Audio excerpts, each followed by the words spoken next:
122. I was glad, you got to go with me now. I was glad when they say unto me, let us go into the house of the Lord. I have to say that God has invited us tonight to be here tonight. Now we come from different walks of life, and God is saying tonight, I want you to meet with one another in the house of the Lord. Note that David said, I was glad. So glad is an element in our life that stirs us up in terms of inviting someone to your house. Praise the Lord. God is inviting us tonight. Come here to worship and to praise the Lord. The psalmist continued to say, I was glad when they say unto me, let us go in the house of the Lord. It is the will of God that we should worship Him. I say it is the will of God that we should worship Him. The meaning we should join together tonight and wait upon the Lord. We ought to worship God in our own houses, but that is not enough. We must come into the house of the Lord to pay our homage to Him there and not to forsake the assemblies of the saints of God. So let's join together with this beautiful song. I give you praise. Come on, we need to worship God. We want to worship Him in spirit and in truth. Come on, worship God. Hallelujah. I give you praise. I give you praise. Oh my Lord. I give you praise. Worship, worship, worship. With all my heart, with all my soul.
name of Jesus, my Savior, our King and Lord of Lords. We adore you.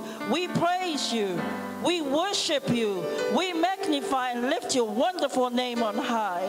We marvel at the depth of your love, your grace, your everlasting promises. We are in awe and astounded how big and majestic you hold the earth in the palm of your hands. And we are privileged to be called your children, accepted and forgiven and embraced. You are almighty, above and beyond everything. You are victorious, Father. Darkness, sin, and death are under your feet. You are holy, beautiful, and full of love. We forgive us, Lord. We confess that we have erred and strayed from your ways like lost sheep.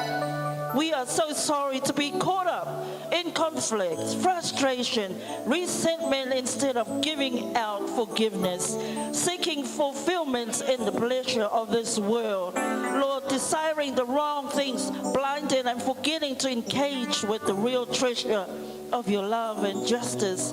You are all love, all hope, all forgiveness, all truth, and all we need in Jesus' name. All God's people say, Amen.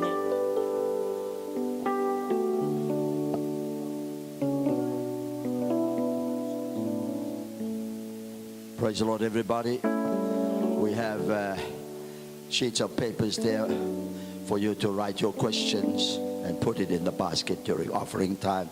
We forgot to put it out this morning. So while you hallelujah, listening, you're writing it. Where are the papers? Ta. Yeah, Ta. Okay, you raise your hands up and Ta will be around to give you some papers to write your questions. Thank you. Praise the Lord and good evening, everybody. To all our viewers out there, welcome.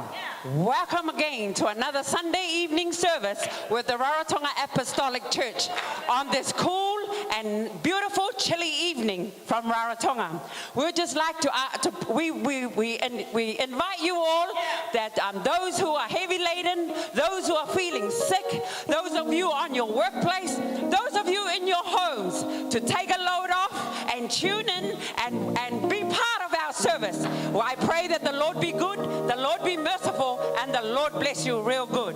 Kia ka mai take e kia Orana, tūro oro mai. Tūro oro mai.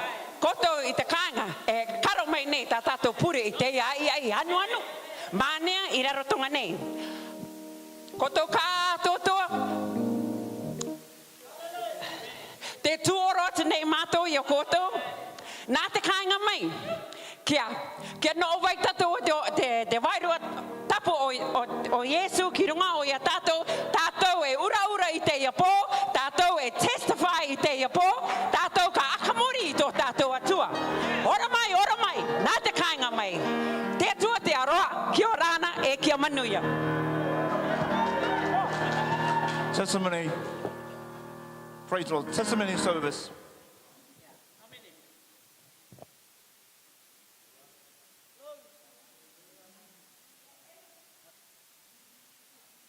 Let everything he had breath. Praise the Lord. Praise ye the Lord.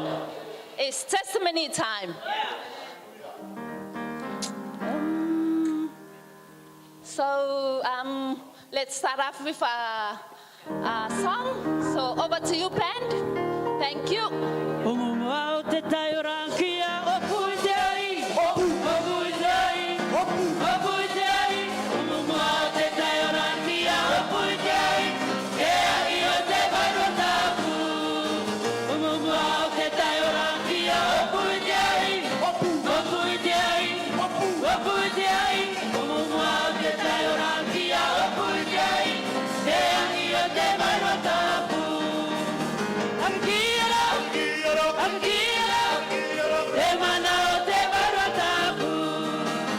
I'm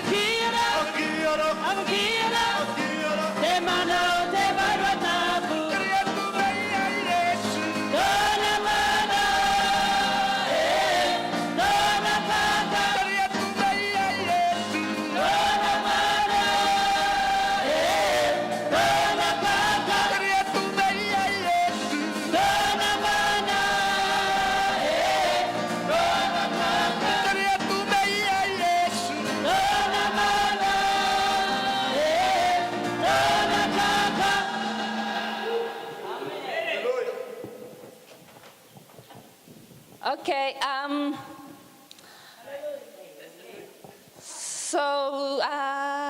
just many times you have to come up and share the blessing of God been doing to your life through this week and through the year. So once Mama Pere stand up and testify, so no more party to come and testify, please. Praise the Lord, everybody. God is good and all the time. Hallelujah. So firstly, give honor to God, for He is the head of all our lives. And also I thank you, Jesus, for our gathering tonight for one purpose, to glorify, to give Him all the honor for who you are. Amen. And also I thank you, Jesus, for our service this morning. Thank you, Jesus, for our powerful message from our dear bishop. And also thank you, Jesus. So from last week Sunday, for all our seasoned folks, it's really blessed my heart for what they came through for this church. And also thank you, Jesus, for their sharing of their knowledge and also their understanding, their wisdom. And also thank you, Jesus. So on Wednesday morning for our spiritual warfare, so Mama Ina always bless my heart. So because we went all the way to the first runabout and then came back, she made it. 83 years she made it. So thank you, Jesus, for the strength, and also thank you, Jesus, for His guidance and also His spirit.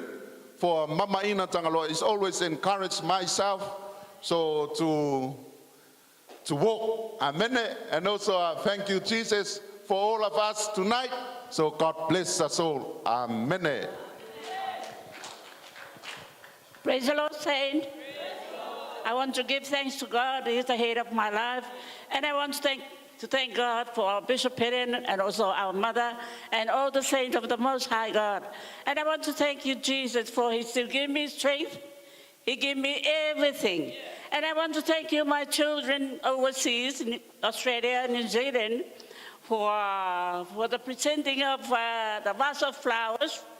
And I was surprised to see for the Mother's Day. So I want to thank you, Jesus, for them remembering me in their heart. And I want to thank you, Jesus, for my children also here, for presenting me flowers too. And also my dear son here, Kikore, without me knowing that I'm there in his heart too. And I want to thank you, Jesus, for all the saints, for your smiling face and all the goodness of God. And I want to thank you, Jesus, because He's so good and an awesome God to me in my life. Hallelujah. Thank you, Jesus. Amen. Praise the Lord, saints. Just want to thank you, Jesus. You're the head of my life. I thank you, Jesus. I'm still alive today. I thank you, Jesus, for my mom. My 92-year-old mom is still alive to see another Mother's Day today. I even thank God and praise the Lord for my children saying Happy Mother's Day to me also. I thank you, Jesus, also for Vero, especially Rarotonga, for being around my mom 24 hours. I thank you, Jesus, for His word, encouraging me in my walk of life. I thank you, Jesus, I'm all right. Amen. Praise the Lord, saints. I want to thank God and praise the Lord. He's such a good God to me and my family. I want to thank God and praise the Lord for blessing the mothers today with a day to remember their efforts in this world with their families and so forth. I want to thank God and praise the Lord for my own mother who's alive today. I thank God and praise the Lord for the blessings, my children, my husband. So I want to thank God and praise the Lord for him for remembering going to send some flowers for his dear wife, for the mother of his children. I want to thank God and praise the Lord for the love that's coming overseas. I thank God and praise the Lord this week. He has kept me with a sane mind. I want to thank God and praise the Lord for I've been so blessed with this question and answer in the evening. I love it. I get excited coming to church with what's going to happen in the evening service. And the morning service too. Not to say that's not important, but I thank God and praise the Lord because I get to hear from our mamas and papas tonight, our young people who I don't really hear that much of in the house of God. So I want to thank God and praise the Lord for that blessing. I want to thank God and praise the Lord. Hi, we still got food in the cupboard. I still got a job. My children are still alive. I have so many things to be thankful to God for, and also for having our spiritual father and spiritual mother here to guide us in this walk. I want to say thank you, Jesus. Hallelujah. Amen.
Praise the Lord, saints. Praise the Lord, family. First of all, I thank Jesus for being the head of my life. Secondly, I want to thank Jesus for the love that shines beautifully off the faces of our mothers today. Happy Mother's Day, everybody. I thank Jesus also for the opportunity to spend some time with my wife in Aitutaki. I also want to convey on behalf of Pastor and one special young man in the church in Aitutaki their love for everybody here. From Pastor and Omareva, they wish you all the best, especially our mamas.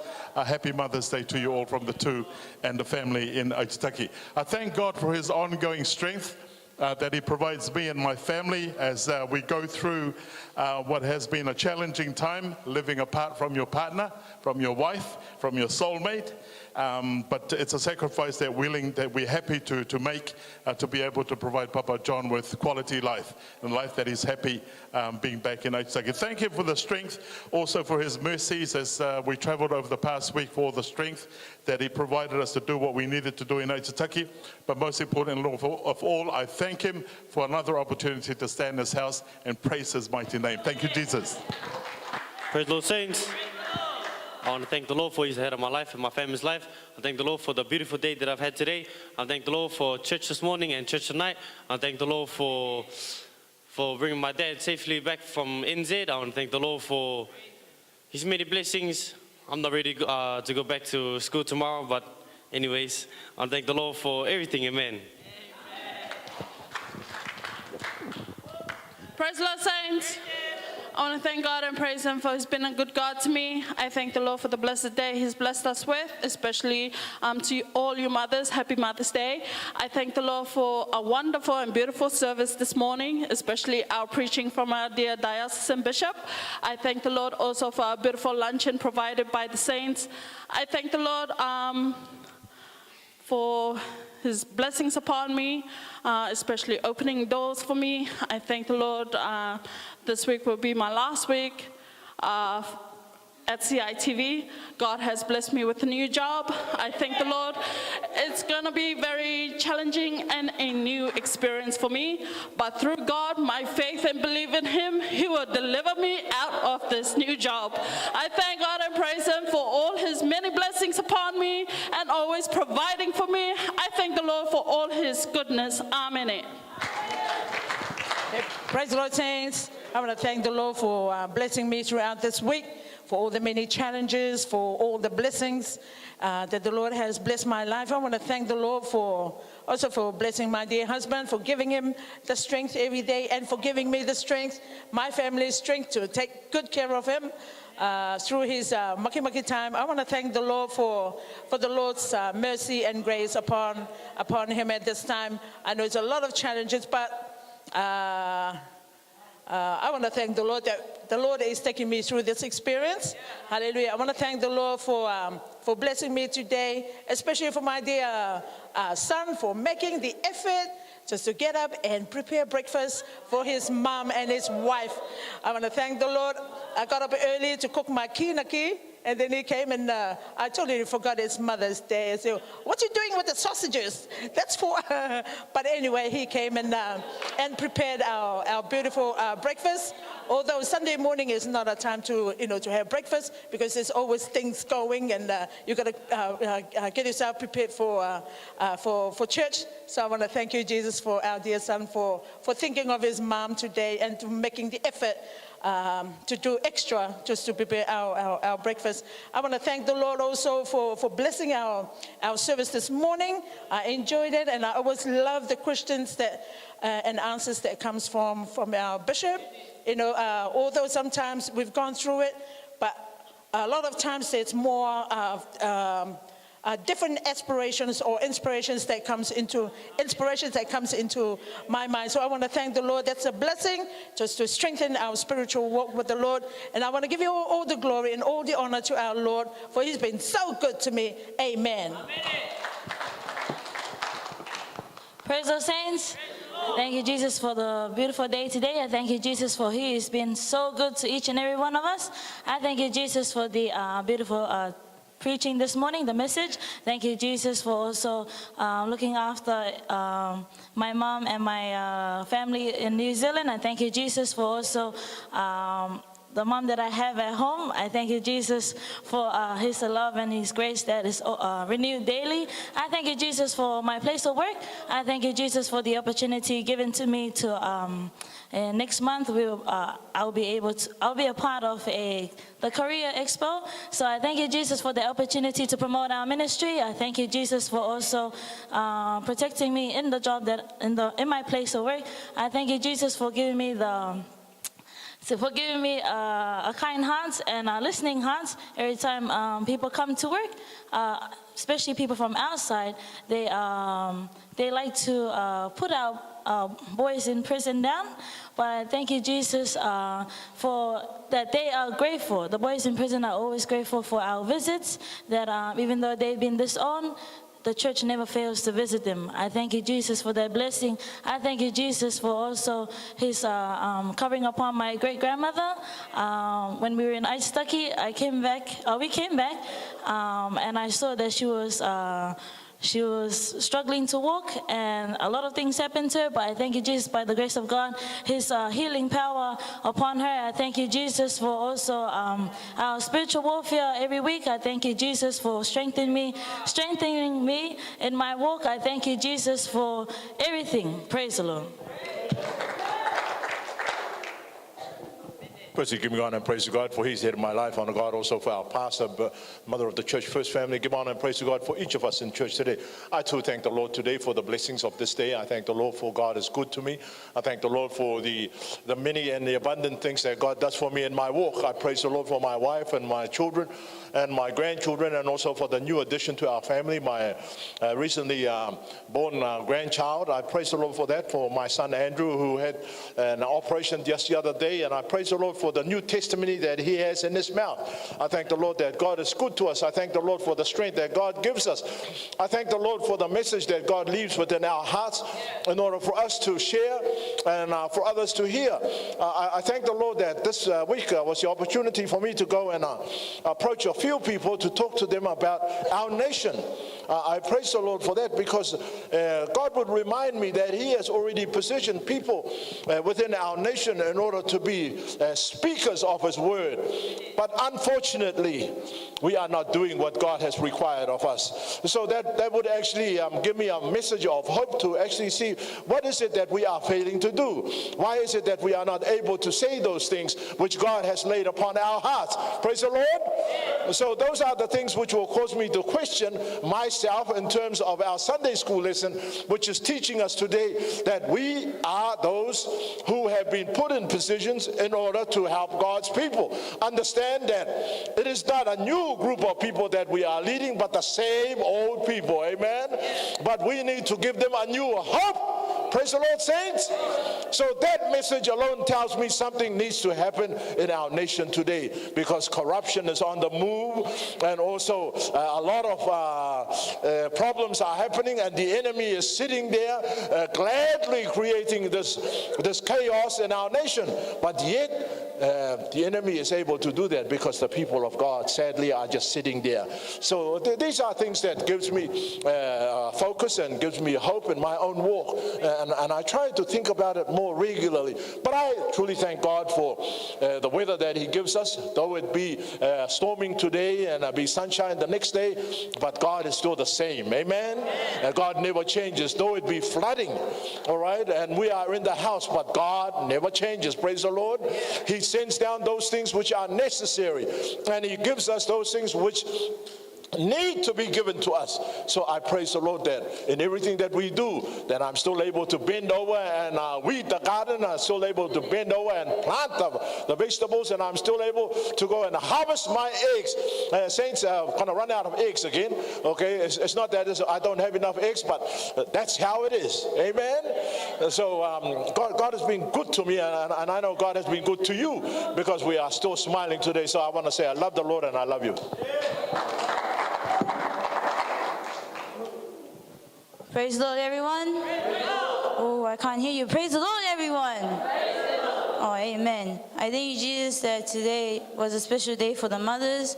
So I'd like to thank you, Jesus, for that. Happy Mother's Day to all our beautiful ladies in our church and everywhere. I also thank you, Jesus, for my mom and mama to keep us in line when the big boss is at work. I thank you, Jesus, that even though we're cheeky, I thank you, Jesus, for the for disciplining us. I thank you, Jesus, for their always being there for us, especially mama at home, looking after the house, looking after us, the kids, even though we're a pain to her. I like to thank you, Jesus, that her love is still overflowing.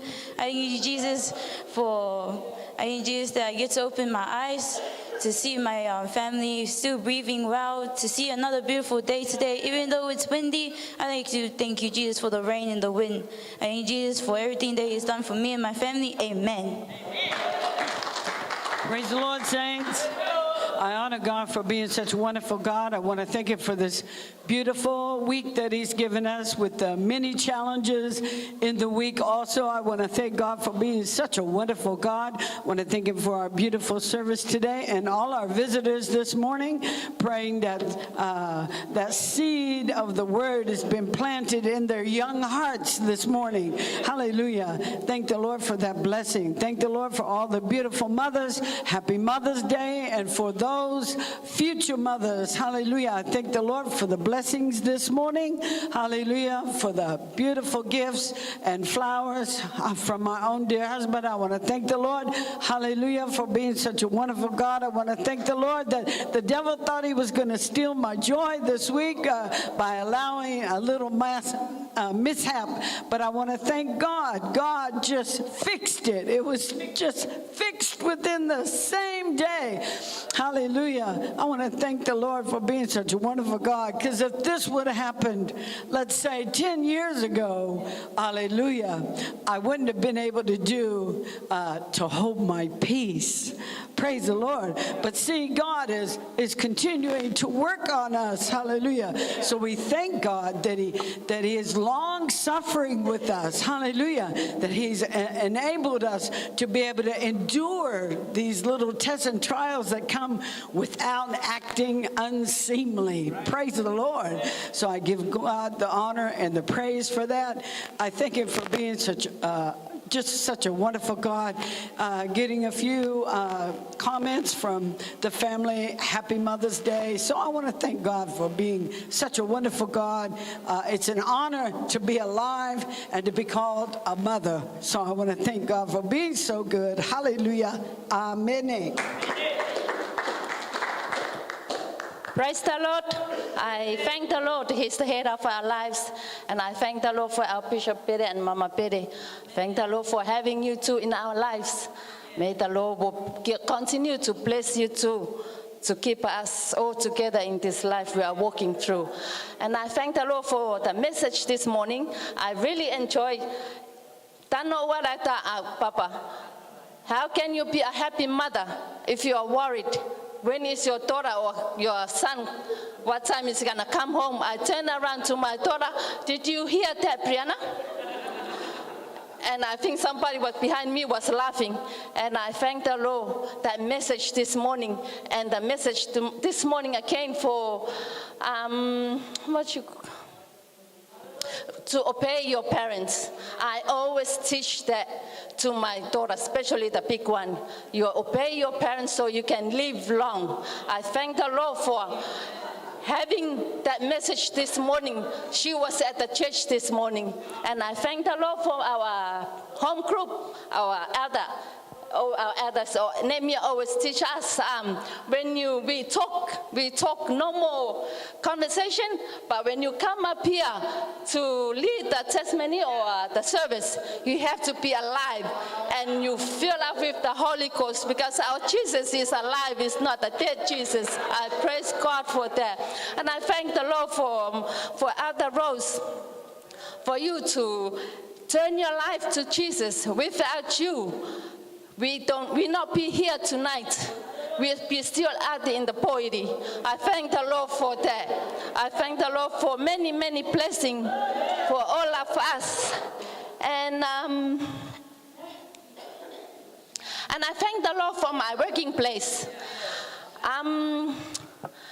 Last week I've been writing the Psalm 150, and I put it on the wall in our bathroom, and one of our staff, they went inside the bathroom and said, "Oh, we got something to read." And I said, "Read and learn," and read and learn. And they called out to me, write another one inside our kitchen. So I have to go and tambomo all around the Avonius. So Ivan will read it too. Praise the Lord. So to finish up my testify tonight, I need your prayer for our country in Samoa. They're fighting over who's gonna lead our country. So I need your prayer so they can live in peace. So I metakia tupaka atawai boro and title lava for your beautiful testify tonight. Amen. Hallelujah. All right. Tithe and offering.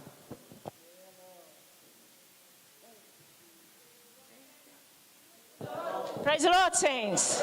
Praise the Lord. Tithes and offering. Thank you.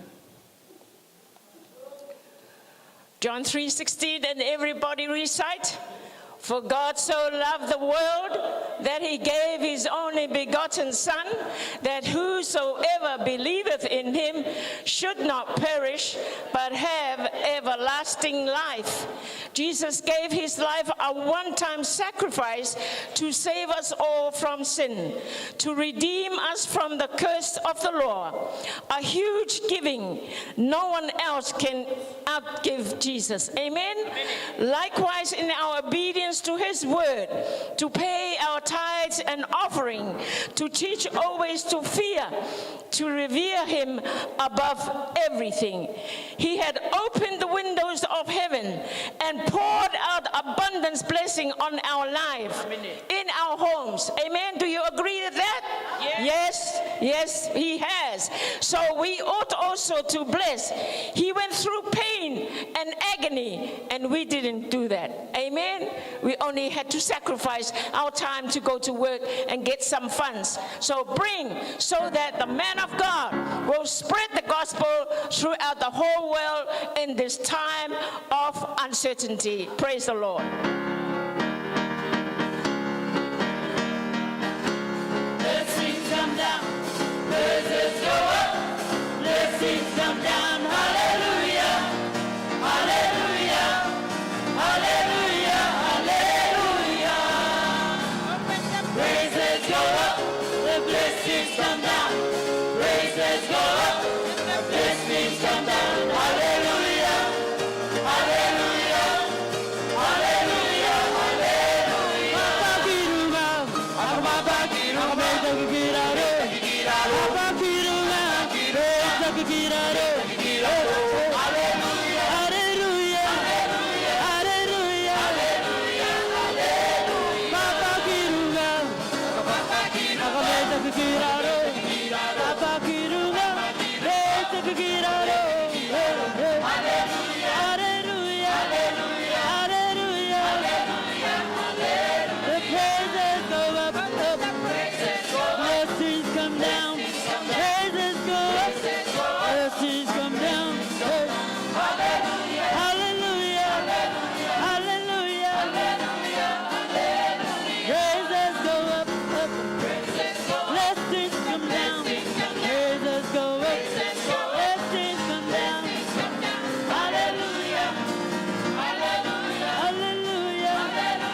Let us pray. Gracious and loving Father, thank you, Lord, for everything that you have blessed us, dear Father God.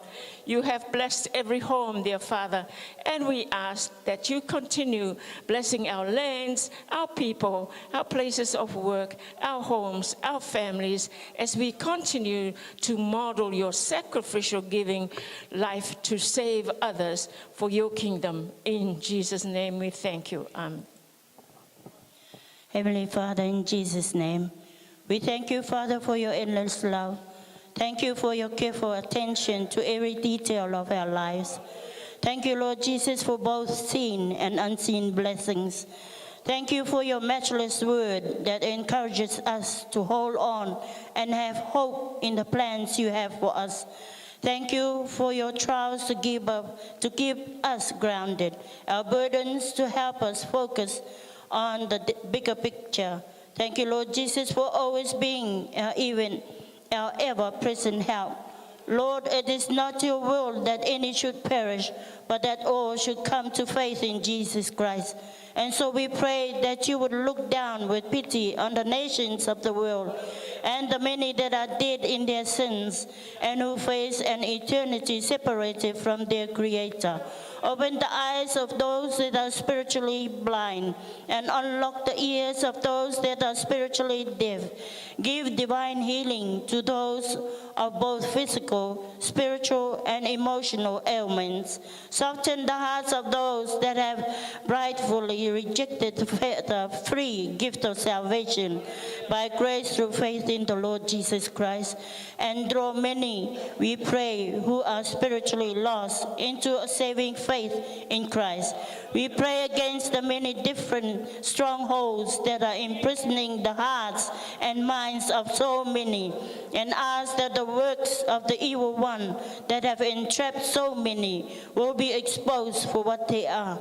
Shine down the sunshine of your hope into this lost and dying world, and help us not to grow weary and interceding, but rather may we find the grace to plead more intensely, knowing that the time is near of your return. To you only we give the honor, the praise, glory, and power, we pray. Hallelujah. O toa mafmaf, o mafaftai ho maula mali ki afiona. I ngai tapua ki o mo ui, ko ke whakainasa ki mautolo. O mafaftai mo whakamalo at sisu, e mau ke inasi he manawa mo ui, ki ea o mau manawa aki, ai vai I funga I fonua ke mawinuai, ai mai akai ko ke tokonaki. Ko ke whakanaunawa e funga o e uniwe si ke mahu mo whaka ofa, ko hiko ki mautolo ho pere o whaanga. Ko e maulo tupe ia sisu, malo sisu, whakawhetai atu sisu.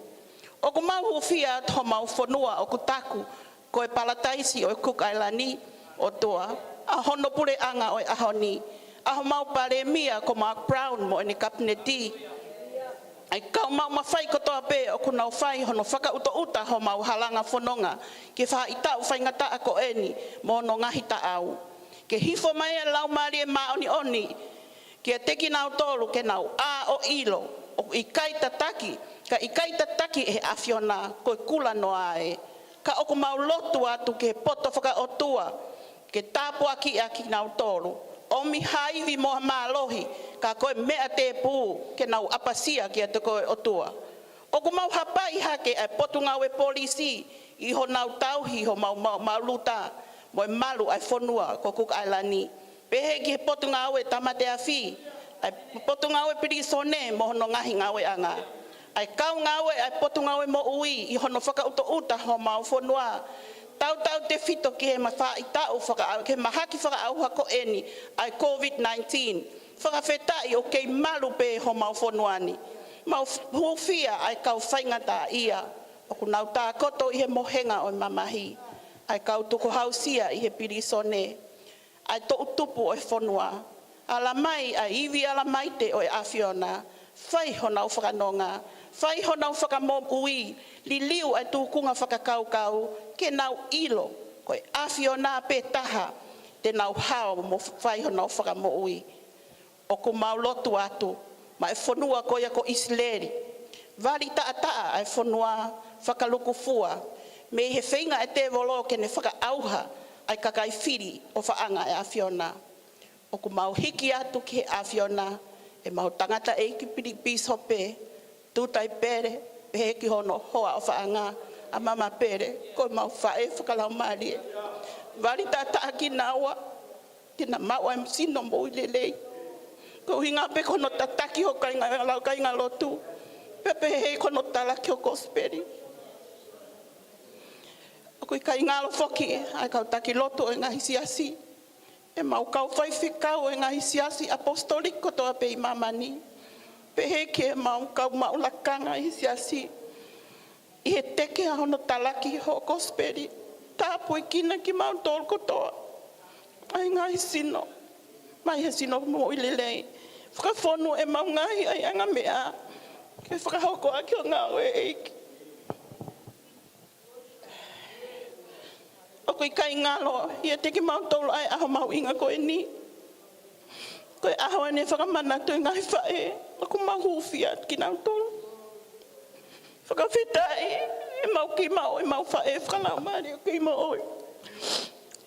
Ha mama pere, pehe ki a mama tapu, mama ina.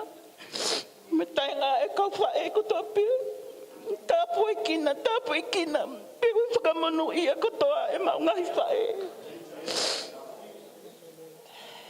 Ko tokai mananga a Fiona, ke ngai hori mo fie mau tau taha e mau mo ui. Toia mātiu wahai ono Westfalo, o ke tala mai ai, Te ke mau kore ha mea ke te koe tamai ko ke ostoka fio I pe ko he mau masiwa. Mau kore ko toi ngai me ani he hua whapeta hau sisu kalais ka ko mau whakamoui. Amen.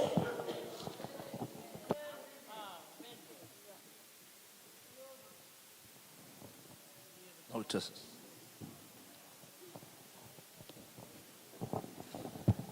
Praise the Lord, saints. Praise the Lord, tato katoa. Just a couple of notices for this coming week. Prison ministry on Wednesday, the 12th of May at 7 p.m. This coming week will be Takitumu home groups. And you are Apostles Paul, Jude, and Bartholomew. Please take blessings for Jesus when you go. Amen. Church decoration on Saturday this coming week or next week is by Apostle Andrew home group. And hosting our fellowship luncheon on Sunday next week, the 16th of May, is Apostle Peter. And desserts by Apostles Andrew and Thomas home groups. Amen. Saints, words of appreciation here coming from our dear Bishop and our dear Mama to all the brothers who came to the tree trimming working bee that was called for yesterday, even though TNM did not make it due to other commitments. But you had plenty to do. Hallelujah. God is good. Thanking also all the sisters, all the lady chefs who provided the keikai for the brothers. Now please keep checking your loops these coming days for Bishop's next notice on another working bee to be called for here with the TNM header. Amen. Thank you. Church, shall we outstanding, please, and receive our bishop.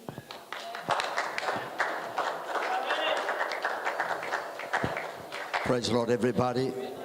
Thank God for the strength He has given us. While some people are already in bed, wrapped up in front of their TV, snuggling, hallelujah, we're in church. Hallelujah. We have more important place to be, and in the presence of God, from the rising of the sun to the going down. Can we say amen? You may be seated. Hallelujah.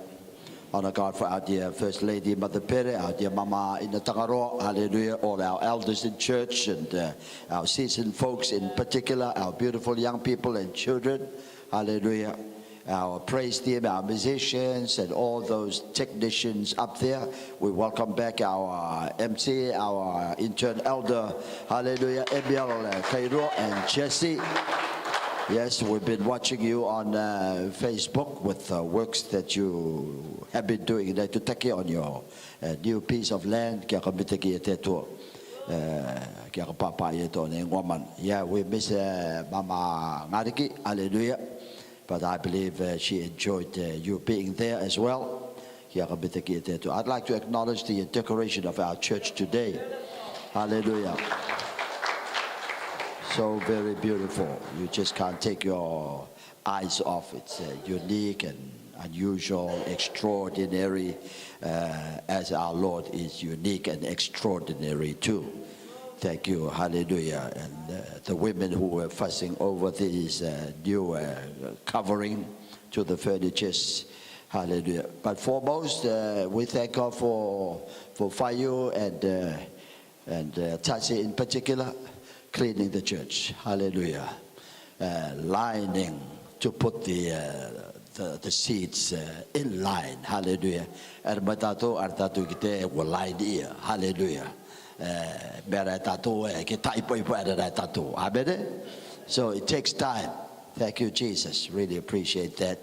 And the group that decorated it. I'd like to personally acknowledge Deacon Walter, hallelujah, for bringing your little tiny chainsaw, hallelujah, one hand, hallelujah. Hallelujah. And God bless you, bringing yours too. Hallelujah. So we waited for TNM, didn't turn up to 8 o'clock and going on 9. So we went and cut that apuka, dry one down and trimmed the trees, hallelujah, the chestnut trees on this side. So it wasn't a waste of a day. And lo and behold, tell Mama, oh, I never seen a meal like that. ever, hallelujah, in the history of the Apostolic Church. Can we say amen? Of all times, they came, wow, meal galore for these few men that came. Thank you, Jesus. Salute you all, mamas. Hallelujah. We wait on TANM. We're coming Wednesday. They're going around the whole island. It's for free. How many? It's for free. I know it's part of the campaign, but never mind. Just grab your blessing. Hallelujah. Grab your blessing. Yeah, if you don't see the blessing, see something else, you're dumb. Hallelujah. Grab your blessing. I went and saw, what's his name, Joe Heather across the road, and I said, I want that tree trimmed. Hallelujah. Bring it down. Leave the covering. And that big one over there, I went and asked pity for those trees. Hallelujah. He said, we didn't plant those trees. I think in the tomato planted. Hallelujah. From the chestnut in the corner right this way. But it's gone way high. We're going to trim it down and leave the shade. Good covering. Thank God we put the gravels when you get out of your car, not straight in the mud, but on the gravel, so you don't bring your mud on the carpet. Can we say amen? And I sincerely hope when they come and work, they won't disrupt the nice carpeted, gravel. But if they do, I'll ask them to bring some more gravel. Hallelujah. Amen. Thank you, Jesus. Glory. Hallelujah. And I'd like to also acknowledge the people appointed for the Purengutuare. Hallelujah. On the radio, whoever you were, I believe you delivered well. Thank you, Jesus. Hallelujah.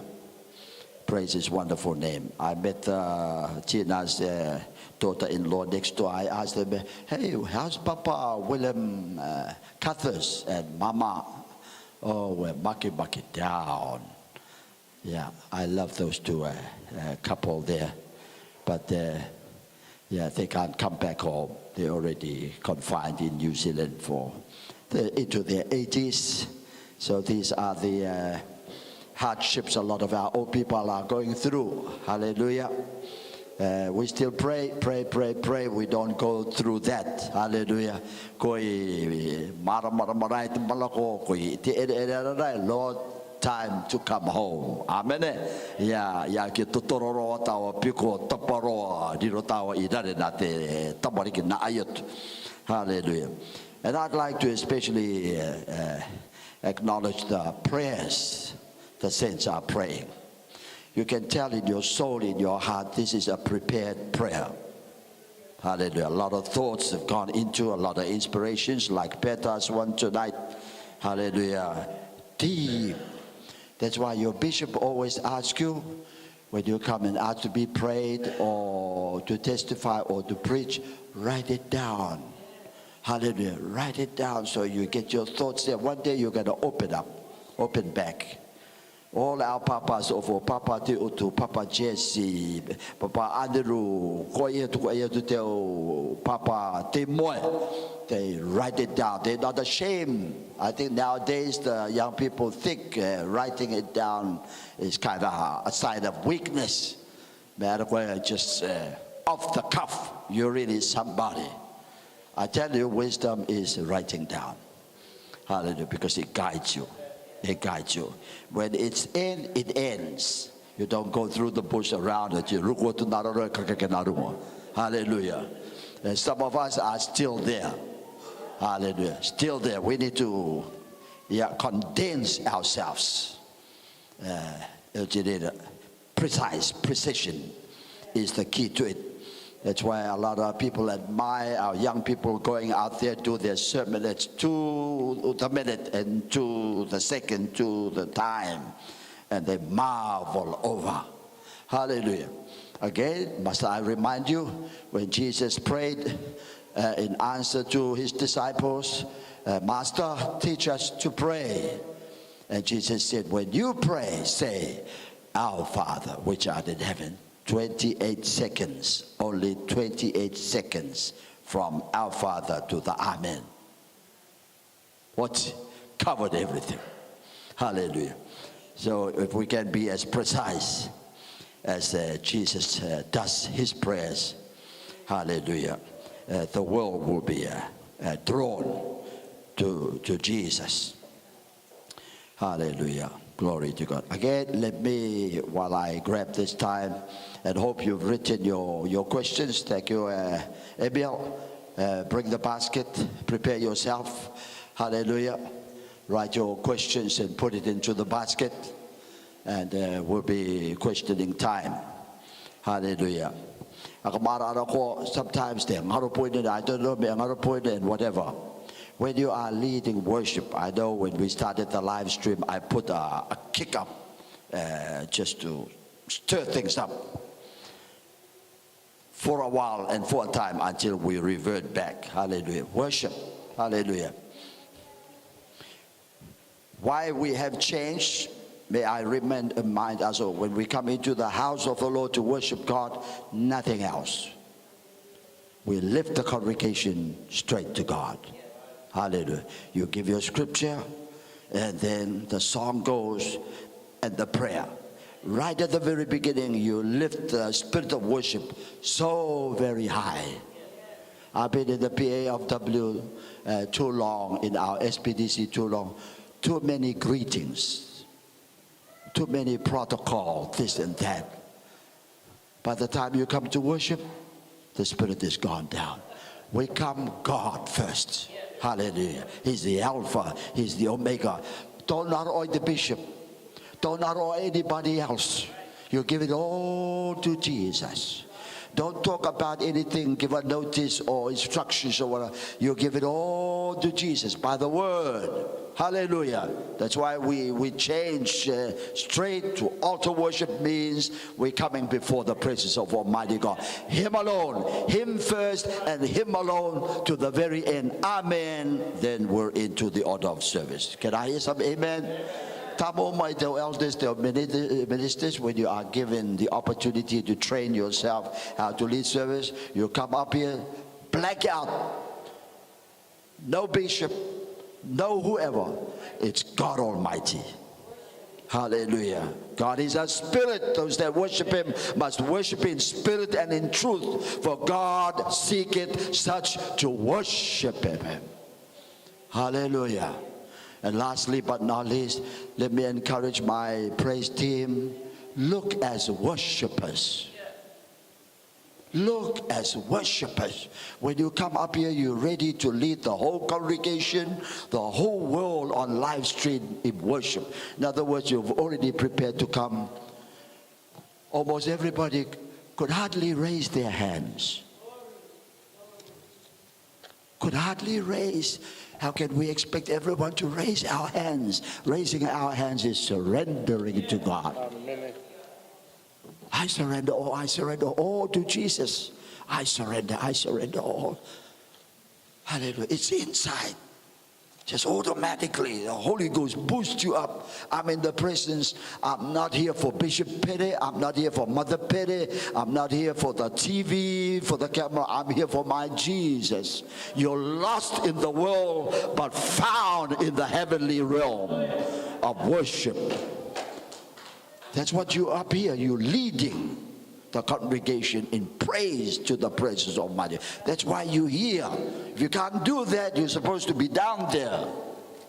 Somebody else will take your place. Hallelujah. When I see people lighten up. Hallelujah. Glory to God. So without further ado, let me invite our youth leaders or executives to come take your seat. The rest of us may move down.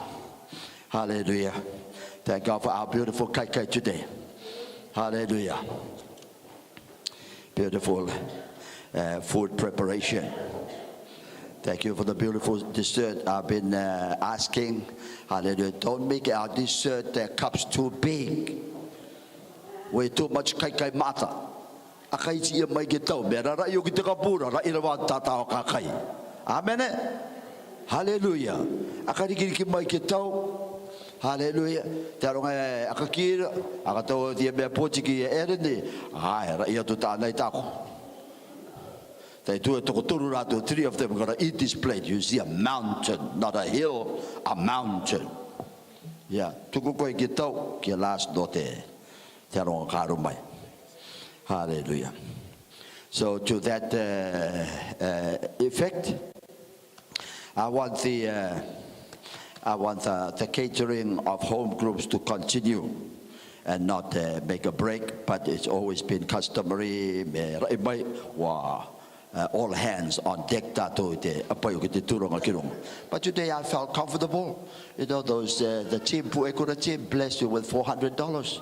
So I told Nga, give the catering group of this Sunday. The tuanga the desserts, so that Peter will continue next Sunday. Can we say amen? So what to this Sunday, Peter will continue, and Paul, and all around, and the flow of the blessing all around. Hallelujah. That's how the Spirit of the Lord is leading us. And at the end, and the other side dishes, hallelujah. So I hope Fafwe has a fast warmer. Thank you, Jesus. So thank you, Saints. So the food preparation, our chief chef, and your committees. Give a big hand of praise to God for them all. Hallelujah. Lastly but not least, Elder William Tutai, with a big mighty downpour that easily floods the front, didn't flood. Amen. So the job was done. Hallelujah. After he dug the front, put the rocks in polythene, put the pipe and gravel over it, the water just came and went down. No more coming. And I know for you, this was the best day of your life. Hallelujah. And kikore. Hallelujah. Best day of your life. No more, early morning, the mud, whatever. And we thank God for our team that came to church today. Give a big hand of praise to God. If Junior Are has been instrumental, hallelujah, to get them invited and come. Hallelujah. So without further ado, over to you, MC. Praise the Lord, Bishop. Praise the Lord, Tato Katotoa. First of all, allow me to thank the many people who have written at least one question for our session this evening. I think we've got at least 100 in front of me. So bear with us as we go through each question. I'm just having a quick look at the types of questions that have been asked, and it covers all aspects of our faith. So let us... Wait. Hallelujah. If there's a chance, we'll give you a chance. Yes. The Lord just whispered to your ears. Put your hands up. Amen. So the floor is open. Open to the floor. For that. Hallelujah. Okay, we're going to take the questions out by random letters. This is the first one that I'm going to ask to the youth, and hopefully we can open it up to the floor as well. So anyone of the youth that's on the stage at the moment, what are your ambitions for the future as youth leaders? What are your ambitions for the future as youth leaders? No order. You got it. Stand. Your mic is on. Don't touch the mic. It's already on. For you. Let's start with you. They'll put you on the spot. Good man. What are your ambitions for the future as a youth leader? So, praise the Lord, saints. So to me, if I'm a leader for the youth, so I want all the youth to go out and preach the word of God. And also, always, we thank you, Jesus, for our bishop, for our crusade, always our youth, because they are the energy of our church. So my desire, I want the youth to be a preacher for the future, even to teach the word of God. Amen. Thank you, in turn. Praise the Lord, church. Praise the Lord. Praise the Lord, church. My ambition as a youth leader, today we saw 40 plus young people from Puaikura. My ambition is to try and get them to Christ. My ambition is to get the nation for Jesus. My ambition would be to try and reach out to the youth leaders. For me personally, I think a lot of the seasoned folks from outside, they're stuck in tradition. It's hard to move them out of what they've been taught from the beginning of their lives throughout their upbringing. But the young people are still full of new things, ready to learn different aspects of life, especially this life in Christ. But we need to reach their platform. Elder Aniru mentioned a good thing about the devil's out to influence all these young people, and he's winning the fight. But we need to match that influence. You know, all these TikToks and videos, whatever, the youth is always on their phones. We need to be reaching that platform to try and tackle down whatever these worldly influences and come up with these spiritual ideas to influence the youth, to motivate them that there's more to life than whatever they're doing of this temporary worldliness. So that's my ambition, to reach out to these youth leaders. From these youth leaders, having a meeting and sitting down with them and setting up a vision of a conference like our council once a year.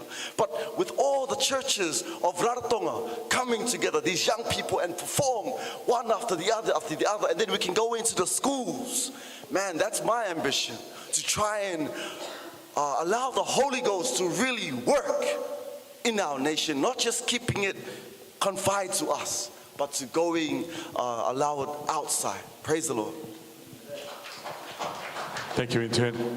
Praise the Lord, saints. What's my ambition for our young people today? I shared this with our young people on Friday night. We want them to be rooted in the Word, to stand fast in the Word of God, and to share the love of God to others. And one thing that I mentioned to them, we had our last car wash, and Elder Alex said to Tangi Mama, "Tangi, man, you're way better than your mom." And I didn't react. I didn't say anything.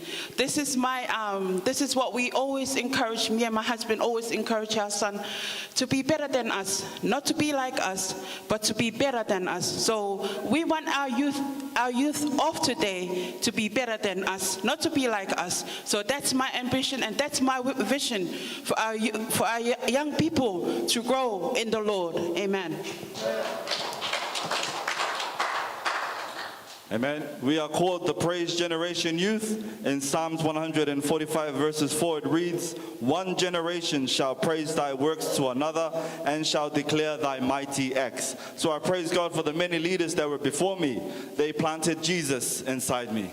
So the encouragement for us as leaders is to pass along our faith to those coming behind us. Amen. Because it says one generation will praise. So the goal is, long after we are gone, our hope is that they have enough Jesus inside them to carry on this. Amen? So we're going to pass along the story of Jesus to every generation that comes on after us. Amen? It is an undeniable, unbreakable chain of grace. Praise the Lord.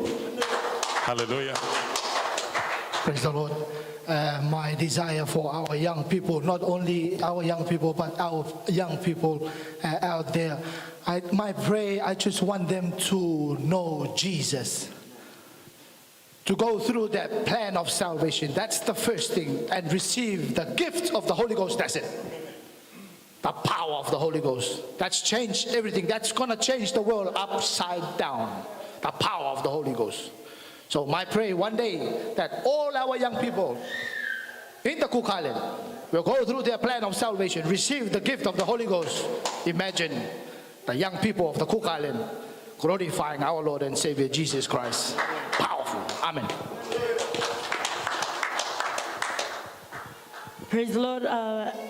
Scripture tells us in 1 Timothy 4:12, "Let no man despise thy youth, but be an example." That is our desire for our young people, to be an example. For the believers, in word, in conversation, in charity, in spirit, in faith, and in purity, and to also flee youthful lusts, but follow righteousness, faith, charity, peace with them that call on the Lord out of a pure heart. We desire much for our young people, for our children. So for us as youth leaders, we need to come together as one. We need to be united in order for this ambition to come to fruition. Amen. Thank you, Ata Api. Do we have any comments or additions from the floor? Mama, would you like to add anything to the comments being made? Where and how do you find the inspiration to continue growing in your faith as a youth? Where and how do you find the inspiration to continue growing in faith as a youth member? Praise the Lord. My inspiration comes from the power of the Holy Ghost. Hallelujah. As a young person back in the years, I didn't know much about God, but I knew there was a God. And getting myself grounded in the Word, especially in the Holy Ghost, it's the Holy Ghost that kept me in this, in the faith. So for me, when the power of the Holy Ghost touches you, it's something that you never want to let go of. So for us as people of God, once we experience the anointing of God, you will fall in love with Him. Amen. Amen. I guess, so Aldo, did you want to add something to the question? Amen. I had this discussion with Papa Tua the other day. We were talking about lukewarm. And we know that lukewarm is a result of those that are far, far away from the fire. So the encouragement for us is stay close to the fire. Every drop of ministry is an inspiration. Amen. So when Bishop calls Kavepure, youth, dance over here, that's a drop of ministry. It's like water to the thirsty soul. I find myself, sometimes I don't want to go, but because I've been to many, in every one of those, something has hit me hard. Amen. So this is the inspiration I find that always brings me back to my Lord and Savior, Jesus Christ. Praise the Lord. Anyone from the floor? I guess this question, the next question is not so much for us in the church. It could be, it could apply to some of us in the church, but the question is quite simple. How important is prayer in your lives as a youth member, and why? How important is prayer in your lives, both in the church and outside of church, especially for someone that's watching this that doesn't have a prayer life at all? How important is it to get one? Prayer is important because it's our line of communication to God. So when we're not praying, we're not talking to God. So prayer is vital for our life as Christians. Amen. You can pray in your car while you're driving. You can pray under the shower. You can pray on your throne. You can pray everywhere. You can pray. Once I hit the road I have half an hour to make it there. I storm God's grace. Hallelujah. Even when driving.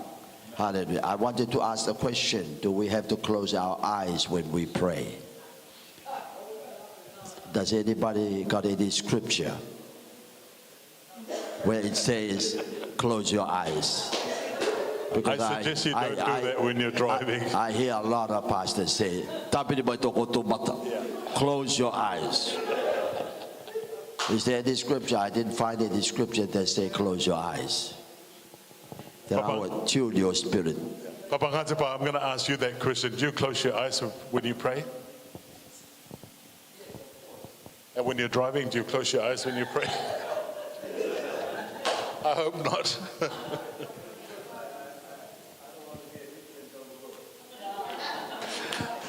Thank you, Papa Ngatipa. Praise the Lord. From experience, praying in the Holy Ghost is my best way of praying because the devil doesn't understand what I'm praying to God. Amen. Hallelujah. So, Bishop, just for clarity, do you need to close your eyes when you pray? Yes. I don't want to see anybody. What old Papa says, you close your eyes, otherwise someone will to you. You'll be distracted. Hallelujah. Close your eyes so that you can focus. Amen. But when you're on the move, you can still open your eyes and pray. Hallelujah. Thank you, Jesus. Yes, absolutely, Mama. Where do you see yourself in this faith in 5 years' time? What is your goal? I guess we've already asked this, but in 5 years' time, where do you see yourselves? For you, I'm going to ask you that question again.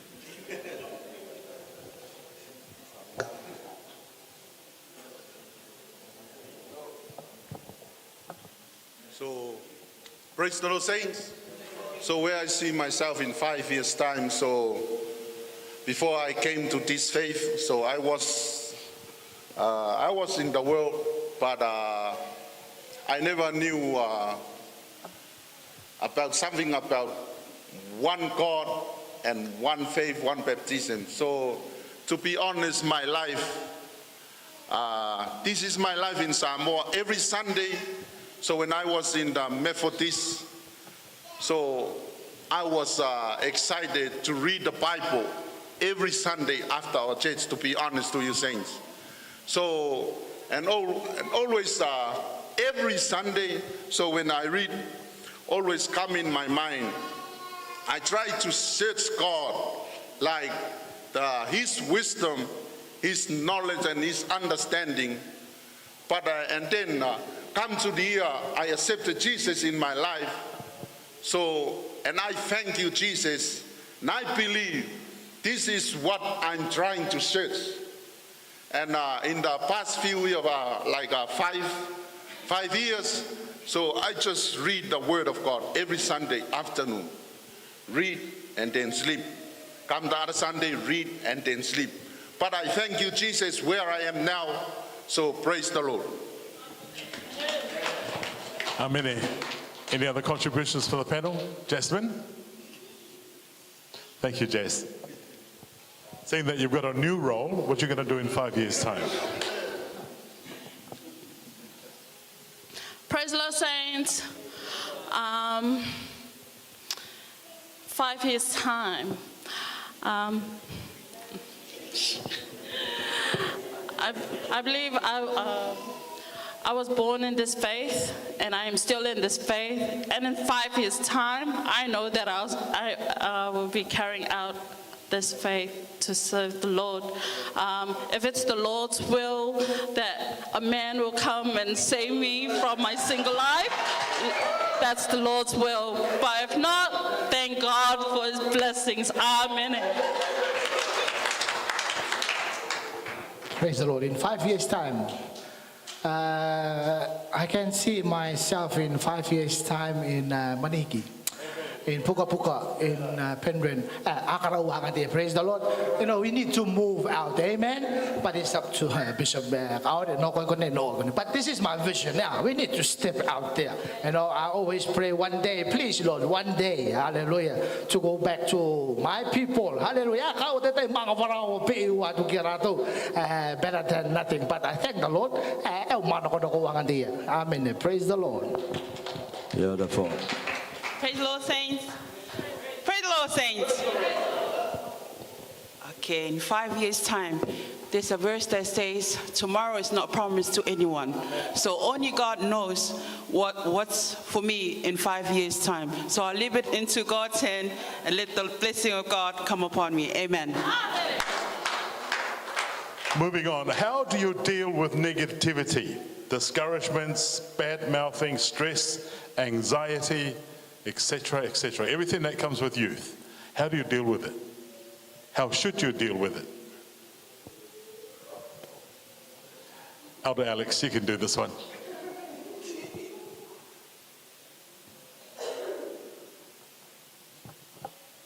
Amen. In Isaiah 40, from 28 following, it makes special mention of you, the young people. It says, even the youth will faint and be weary, and even young men like me, like Fayu, will utterly fall. So we are all going through some things that people don't understand. Amen. So the Bible makes special mention of you, acknowledges your pain, your suffering, what gets you in a bad place. But it further encourages those that wait on the Lord shall renew their strength. They shall mount up with wings as eagles. They shall run and not be weary. They shall walk and not faint. So the encouragement here is to wait on the Lord. Don't rush to the alcohol. Don't rush to the drugs. Don't rush to anything else. Wait on God. That's where your healing comes from. Praise the Lord. Nicely done. Let's get some comments from Juliana. Juliana, what do you think? How do you deal with negativity? Praise the Lord, everybody. How I deal with negativity. First, I go to my mom and I talk to her about it to get input because I'm still young. And the second after that, me and my mom will pray about it.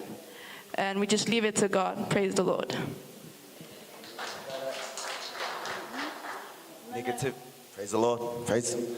Yeah, I think just looking at it at a realistic approach, I love what Alex was sharing.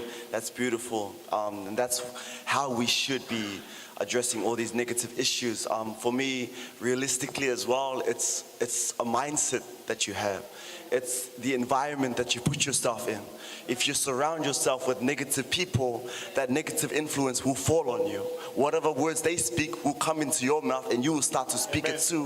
Whoever you start speaking negative to, they will start speaking negative too. But likewise, we can break that cycle by surrounding ourselves with positive people. People that talk about God, who talk about hope, who talk about life, talk about inspirations, talk about something with a purpose, not murmuring, not complaining, not all these negative things. And then all of a sudden, what we hear, what we see, it becomes our thoughts, and what comes our thoughts becomes our actions. It becomes a habit. We start to portray it in our lives each and every day, and then it becomes a lifestyle. So the encouragement is surround yourself with positive people, but mostly with godly people. Praise the Lord. Praise the Lord, saints. So we have our in-on teaching about those people talking negative. So there's a word of the Lord says, so to mark and avoid those people talk negative. And also sometimes to me, if I can hold that negative, so to me, if I listen, it's wrong, I have to so if I know it's wrong, don't use it. And if I know it's right, so then I use it. But sometimes, so to me, personally, so when I know a negative, I really can't hold it up. So to me, always I share to Bishop, and then I want Bishop to encourage me, and then sometimes, so when I can't hold it, if a person always telling negative, so sometimes I can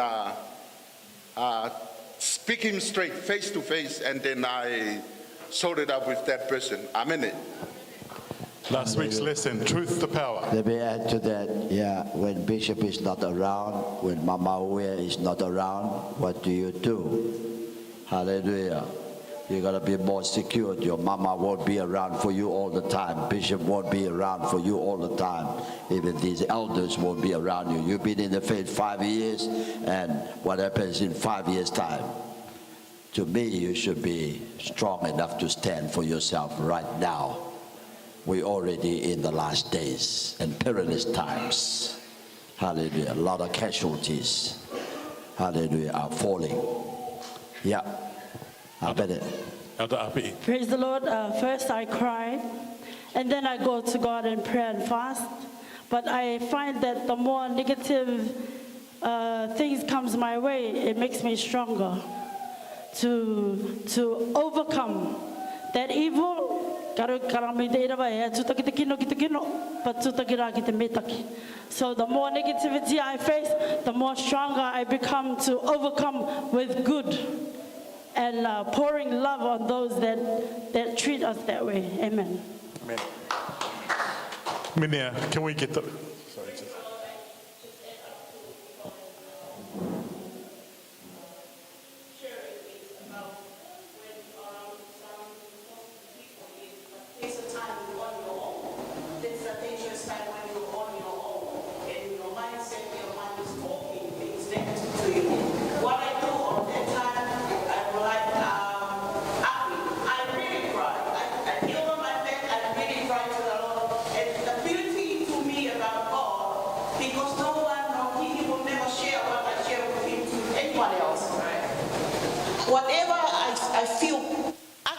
about that person, I told the Lord.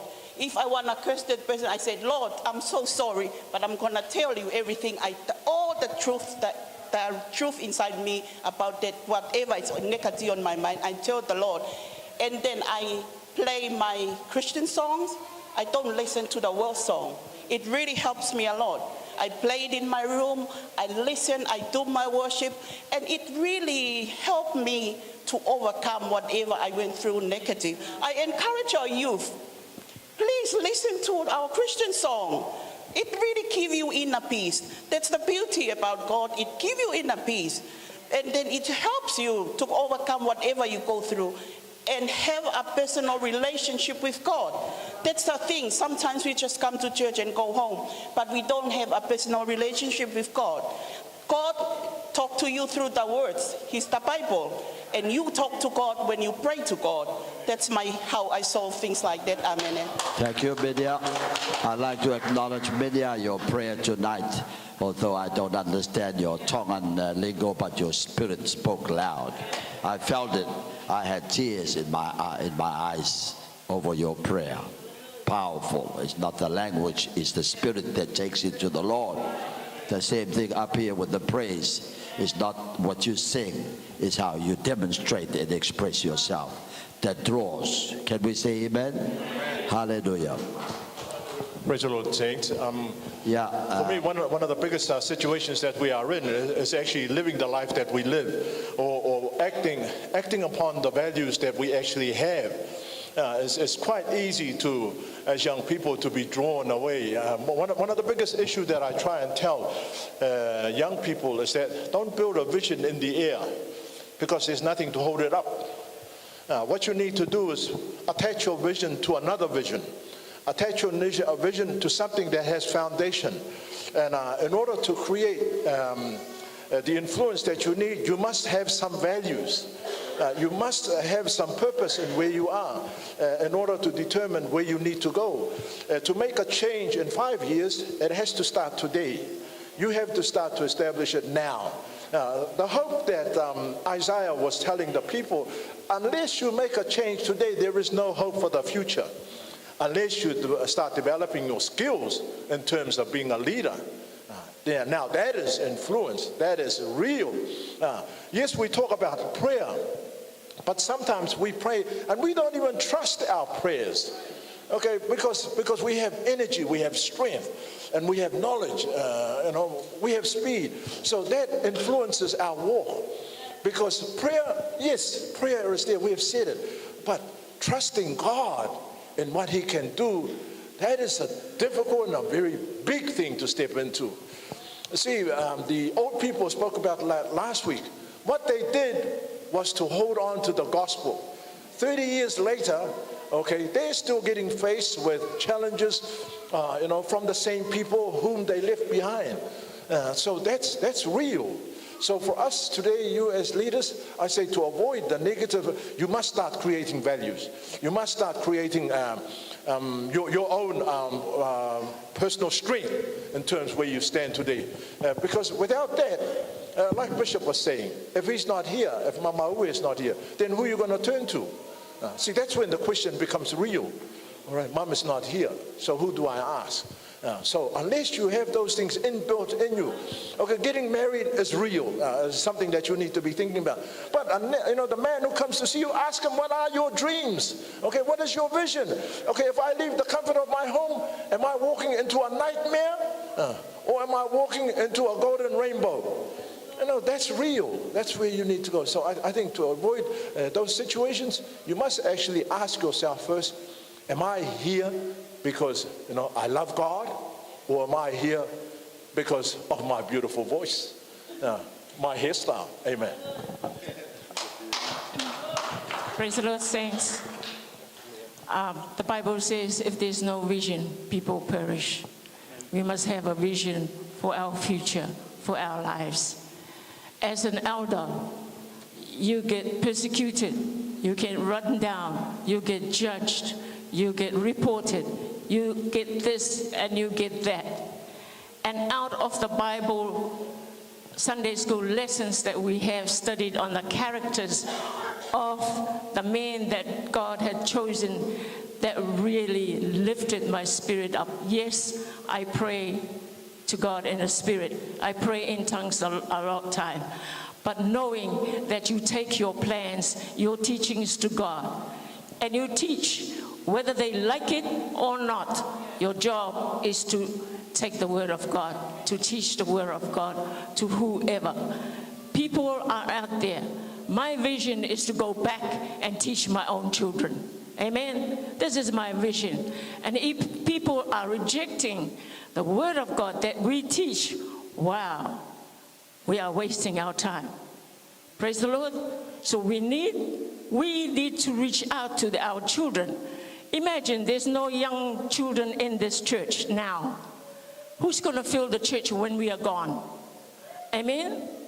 A vision that we have to sit down and pray with God. It's you and God in everything. These men of God, these prophets, always go to God. The kings come and try to distract them, but they always go to the man of God. And also the kings, the righteous king goes to see the prophet that is chosen by God, not the false prophet. Praise the Lord.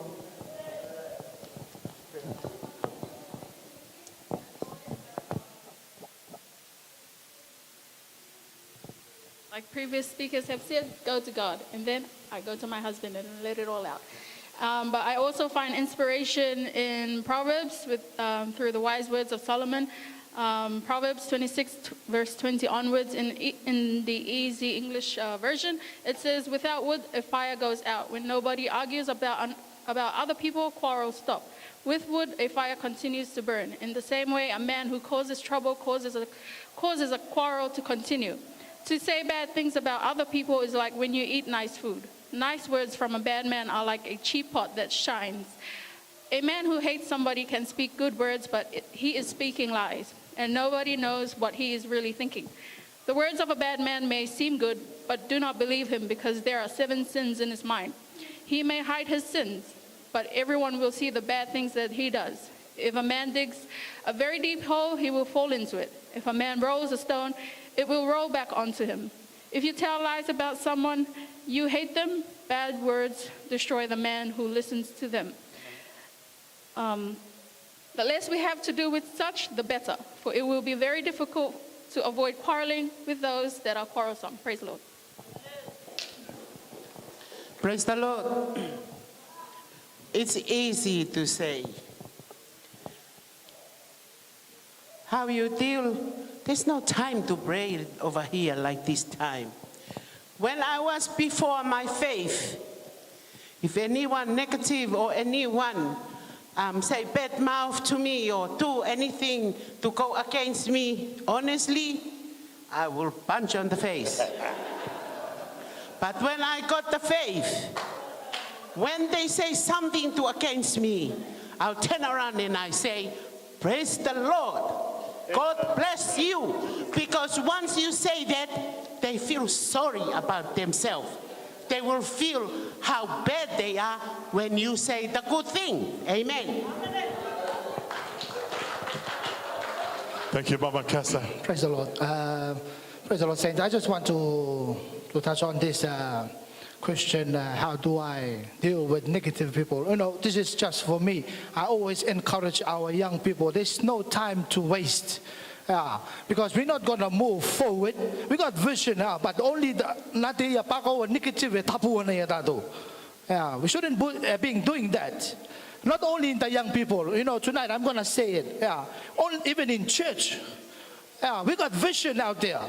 We can see the world. The chip is inside. The book of Revelation is coming real. But we need to step out as much as we can. But only the negative things that's stopping us. So it's like we're just circling. All right? That's why I always encourage our young people. Be positive and move forward. All right? I don't mind, but negative is like, they like negative mind. I don't bother them. There's no time to, all right? Look to the positive side and move forward. Praise the Lord. Amen. Praise the Lord, everybody. Praise the Lord. How I deal with negativity. Honestly, if somebody throws negativity at me, I roll it up and I kick it outside. But sometimes when it affects me, I remember to reflect on myself and to remember what I did wrong. How can I improve? How can I overcome this? And I am always reminded by the scripture, Psalms 121 verse 2, my help cometh from the Lord, which made heaven and earth. And, Psalm 121 1, I will lift up mine eyes unto the hills, from whence my help cometh. Praise the Lord. Amen. Any contributions, any more contributions from the floor? We actually have quite a few questions that looks at the inspirations of our youth. And I'm just going to run through them very quickly. What are your goals to help our youth of today? Are you struggling to teach them? Do you need help? So this is a question and an offer for assistance. What are your goals to help our youth of today that you're struggling with to teach them? Do you need help? Is there anything in particular that you're struggling with in your leadership role in the youth that you would like help with? Elder Alex, Elder Nehemiah, what are you struggling with in the development of our youth and areas that you need help with? We can park that one and come back to it later. Any spiritual vision or program for the young people, especially for college level, as they embark into adulthood, universities, and into the workforce? Is there anything that our youth can enroll in to learn? The visions or programs for young people, especially as they enter college and embark into adulthood, universities, and into the workforce. Maybe I need to ask that to the church in general. Brother Peter, do you want to care to share some comments on that one? Mama, any areas in particular that we can assist with the training of our youth as they embark into adulthood, universities, or the workforce? I like what Kikori said earlier, and Nehemiah too mentioned, our youth need to learn how to let go and allow the Holy Ghost to use them. They are still so shy and so in control that they haven't learned how to let go and really allow the Holy Ghost to use them. And that's the real problem right there is, you have to spend time with God so you can feel the anointing, you can feel the Holy Ghost. Like someone said earlier, to know that God is real, you need to get in the Holy Ghost long enough to know that God is real. And Jesus taught us how to deal with negativity. Jesus said, "It is written." That is how to deal with negativity. You must, as a youth, be grounded in the Word. And you've got to wonder, why am I having a problem with this person or that person? Or why does that person have a problem with me? And you have to realize it's not the person, it's the spirit behind. And if you're grounded in the Word and filled with the Holy Ghost, the Lord is going to show you what the real spirit is behind it. And oftentimes, it's the spirit of jealousy. But, I'm waiting for the day when the youth get out of themselves and get full of the Holy Ghost and just let go and allow the Holy Ghost to use it. I don't know what you think, that maybe someone will make fun of you or maybe someone will not like. Listen, when the Holy Ghost is using a person, when they're under the power of the Holy Ghost, it is very apparent that they're under the power of the Holy Ghost. So another person with the Holy Ghost is going to be there, right there with you, 100% backing you up Yeah, my sister's in the Holy Ghost, and it'll actually make my Holy Ghost want to get with your Holy Ghost to enjoy the Lord together. Amen? Those that might think negative about you letting go and really getting in the Holy Ghost are those that work on the other side. And they're not filled with the Holy Ghost. They're filled with that other spirit. But I'm waiting on the day when our youth can really let go and allow the Holy Ghost to use them. And I think the transformation will be so miraculous in the church that there's nothing we can't do. There's nothing we can't overcome and can't do. But it's just whatever it is, I think this is what we need to find out. What is it that's keeping the youth from letting go and allowing the Holy Ghost to really saturate them, use them, fill them, anoint them, and, really ground them in the Spirit, and to fall in love with Him. And then everything else will come that you're lacking. But until that happens, more than likely, God will not send you what your real desire is until you fall in love with Him first, and then He will send you. Everything else will be the icing on the cake. But you got to really surrender to the Lord. And I'm waiting to see that, and it'll be so joyful. It's our heart's desire, I'm sure it is the bishop's too, to see this happen before we leave this earth. Amen. Thank you, Mama. I'm just going to hand it over to Elder Enuru. Praise the Lord, saints. These are beautiful topics we're discussing about now, giving encouragement for it. For me, one of the biggest issues that we have is that the failure of our young people, I'm sorry to say, but it's because you do not show God your desires, your plan, your visions. I always encourage people that what you need to do is write down your vision and show God your vision. What is it that you want to do? Because many of us think that God is going to grant you the vision. No. God wants to see what is your vision. God has your desire, rapture. That's where God has pointed us to. Okay, and that's not going to happen anytime quickly. So what we need to do is tell God, this is where I want to be. Now, as leaders, that's what we want to do. The scriptures are littered with people who have already realized the potential and what God has for them. But the journey that they had to take in order to get to their destination was actually very treacherous. I mean, we take examples of Joseph. Now, Joseph came out and he told his family, this is what's going to happen. And what happened was, to get to where God desired him, okay, it took him down a path which was heart-wrenching and which was really broken. But at the end of it all, he would declare God had desired him to be here. Now, see, that's telling us that God had already planned. So the day that you became leaders is the day that you chose a good thing. And now you need to tell God, this is my plan for my young people, and this is what I want to do. And God, in turn, God is not a gate crasher. God is not a bad-mannered person, okay? God is a loving God, and God is on our side. God will watch you write down your vision, and God will tell you how to fulfill it. But first, we must have the heart to actually tell God, this is where I want to go. Many of us are walking around and telling, show me a vision, show me a vision. Hello, God is not going to do that, okay, to you today.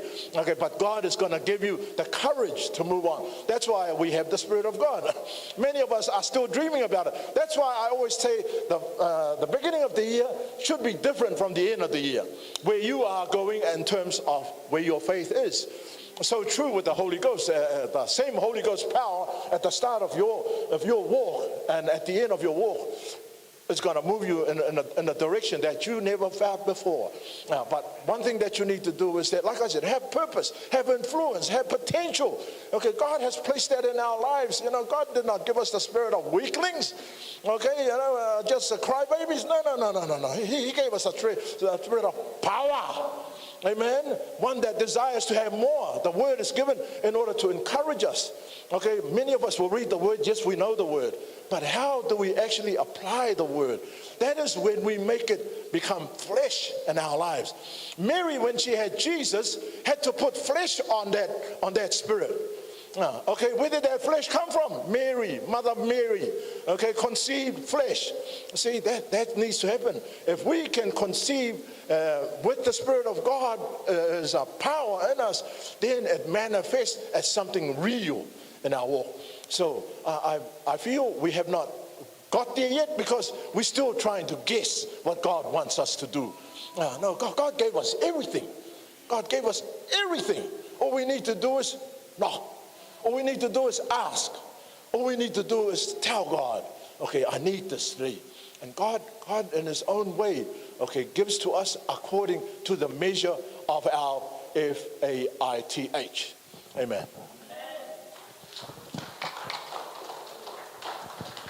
Did anyone get the spelling of that last bit? Yeah. What was it? What is it? Faith. I know I heard the first time. Just wanted to make sure that everybody heard it as well. Okay, the second question, and I guess it follows on from the first question.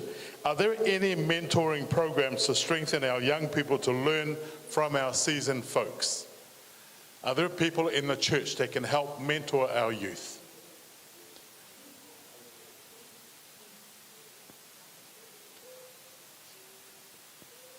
Anyone? Or shall we park that one as well? Let me just make a comment Yes, here. please. Yeah, especially with so much negativity coming up. Hallelujah. I'm looking at Proverbs 25:22. Hallelujah. 21 says, if thine enemy be hungry, give him bread to eat. And if he be thirsty, give him water to drink. For thou shalt heap coals of fire upon his head, and the Lord shall reward thee. Amen. We are just too much thinking we got enemies. We are focusing too much on negativity. There's no negativity. We are the negativity.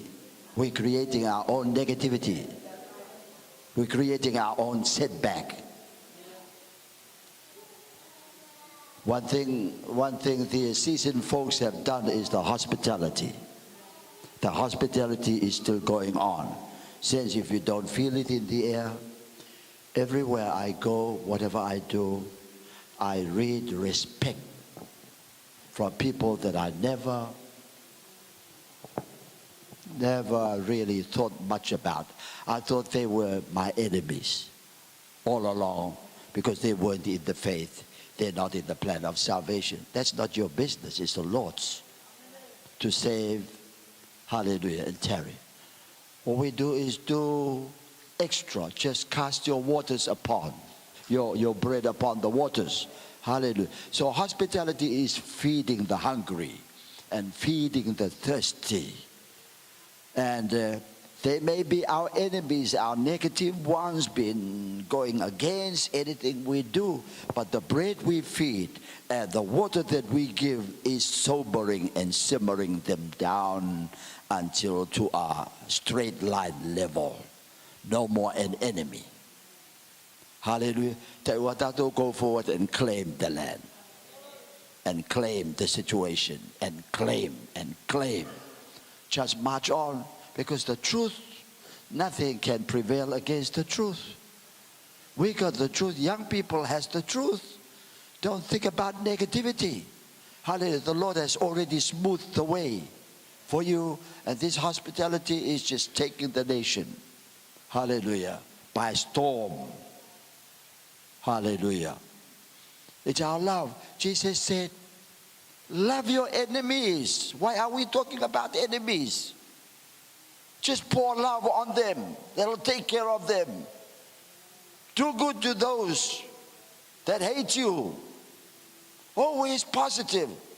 So Jesus don't look at the negativity, the mountains or whatever. He just walked through and calmed the storm. He just walked through and cast out demons. He just walked through and healed the sick. He just walked through and overcome and overcome and overcome and overcome. Though the devil snarled at him, he just walked through. The demons came and fell down. Are you here to torment us? He's a conquering warrior. We are the conquering warrior with the truth in Jesus. So, hallelujah. Thank you. Bishop and Church, this is a question, I guess, is going to rub people up a number of ways. Have you ever thought of leaving the church and follow your friends and family members who are in the world? Have you ever at any time thought of leaving the church for whatever reason and following your friends and family members who are in the world? Be honest, Fafoy. Be honest. Fafoy, you got the microphone, you can answer. Do we have any comments from the church? Have you ever thought of leaving the church for whatever reason and follow your friends and family who are in the world? Intern, do you want to add some comments to that one? If you are inconsistent, if you are lacking here and there, if you are just wishy-washy, that's a sign and symptoms of lukewarmness. You are neither hot nor cold. You're just lukewarm. There are people like that. They only show up when they have something in mind to do, and they're gone. They're submarine Christians. They come up for air and they dive. Yeah, that's the thing that hurts the most, when the body of Christ is not together 100% and going together. Hallelujah. Thank you, Bishop. I think we've got a question from Papa Tiki. Papa Tiki, do you want to add your comments to the question? Not a question, a comment. All right, thank you. Whoever asks that question, come and see me after. Okay.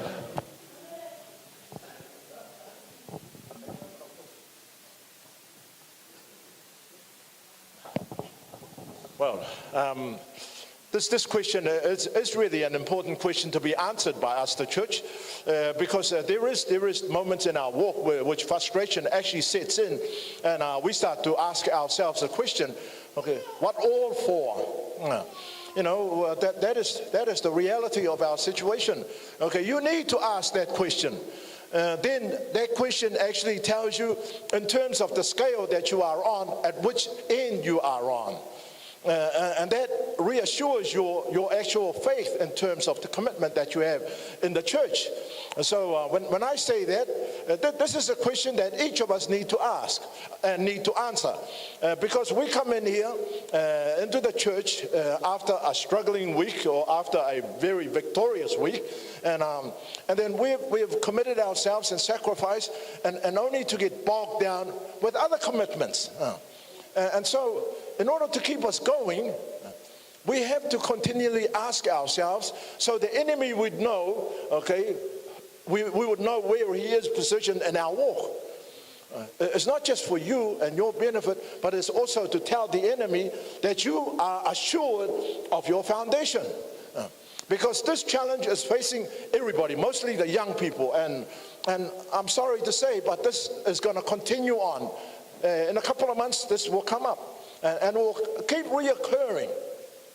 So you must actually know where you are or who you are in terms of what is it that we want to achieve.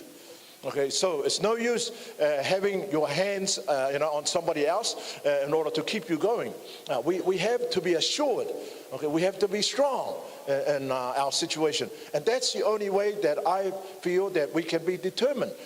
Because, like I said, okay, the commitments that come down our heads is extremely very difficult and challenging at times. But the only way you can get through is by actually knowing your position and knowing who you are. in this game that we are in, or in this life that we are living in. Because it's quite easy to just step out and say, no, I've had enough. In the same breath, it's quite easy to surrender and ask God, give me more strength to keep me going.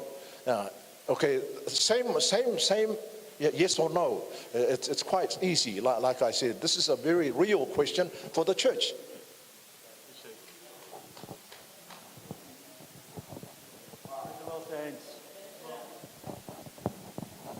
Would I leave the church? I don't think that's a good question for me. Because at this time, I'm past ages now. And I always believe this is not a naughty time for you oldies to play church. Because why? We are on our way to the grave.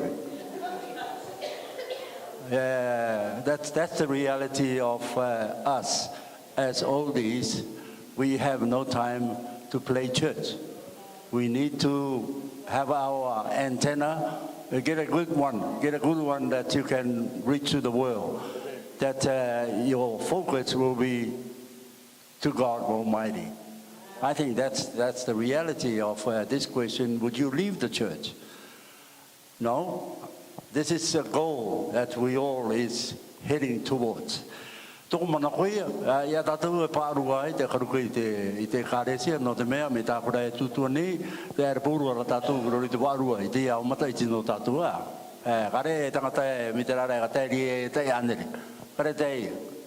Te te me, te koni tātou i te ngai e 80 towards, yeah, we can feel our body withering down. Amen. Thank you, Papa Ngatipa. Praise the Lord, church. Would I leave the church, or would you leave the church? I think whoever's asking this question has probably had this thought in their mind, obviously, going through some times of struggle. But the way I answer this is, we think about the children of Israel. You know, when God delivered them out of Egypt, they've always wanted this deliverance. When they got it and they went out, they were lacking, like what our bishop was saying. They lacked food, they lacked water. What happened? They wanted to go back to Egypt. They wanted to go back to the life that they once lived. They forgot about what God did for them.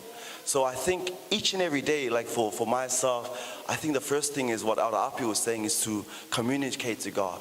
Keep that line direct to God from the beginning throughout the end, because as we go throughout our daily lives, we don't know what's going to happen, but we need the Spirit of God to really lead us, to guide us. We need the blood of Christ to cover us, to protect us in everything that we do. But I think above all, we shouldn't forget how far God has brought us. The crown, there's a crown on top of each and every one of our heads right now. God has placed it there.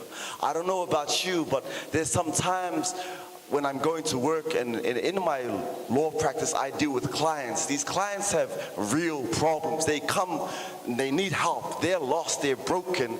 They just need someone with, I don't know, a source of information to help them, but mostly they just need someone to build their hope, to build their faith, to really bring life to their life, to help bring the pieces together. But this can only come by the word of God. And I think if we're dwelling on this question, should we leave? I think that's a question that's been brought to you by the devil. He's trying to really influence your mind. He's trying to take you away and distract you from things that really matter in your life. Those things of these little issues that's pulling you away from God, you need to cut your ties with whatever's pulling you away from God and get yourself right to Christ. The altar is here for a purpose. I love the scripture that the angels catch your tears in the bowls and they send it straight to God.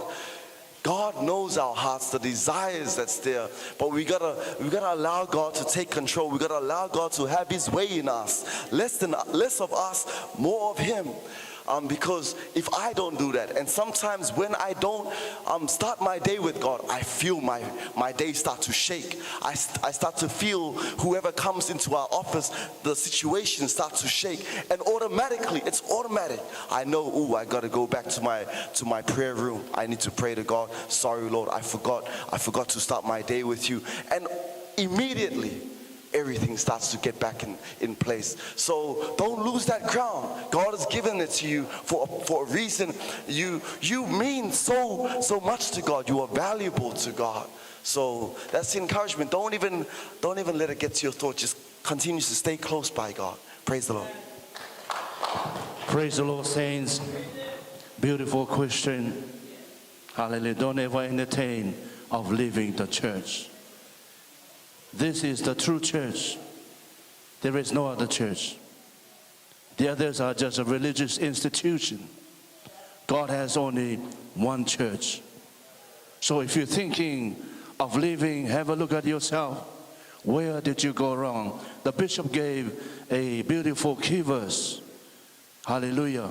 God will spew you out. So we can't have lukewarm. We need to be hot for the Lord.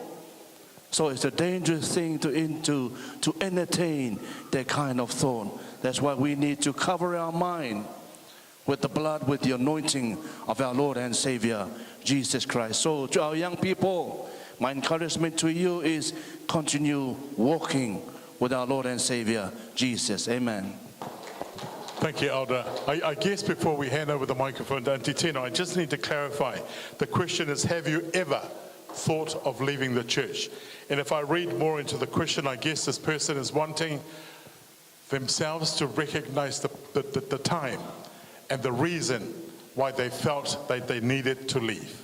So it's more about a question of, have you ever thought of leaving the church, not wanting to leave the church? The answer is no. Don't ever leave the church. Because our vision is to be with the Lord in the air. There is life after death. And this is our vision. It should be in our hearts 24/7. You've been to a lot of deaths. And the preacher says, is it true? No.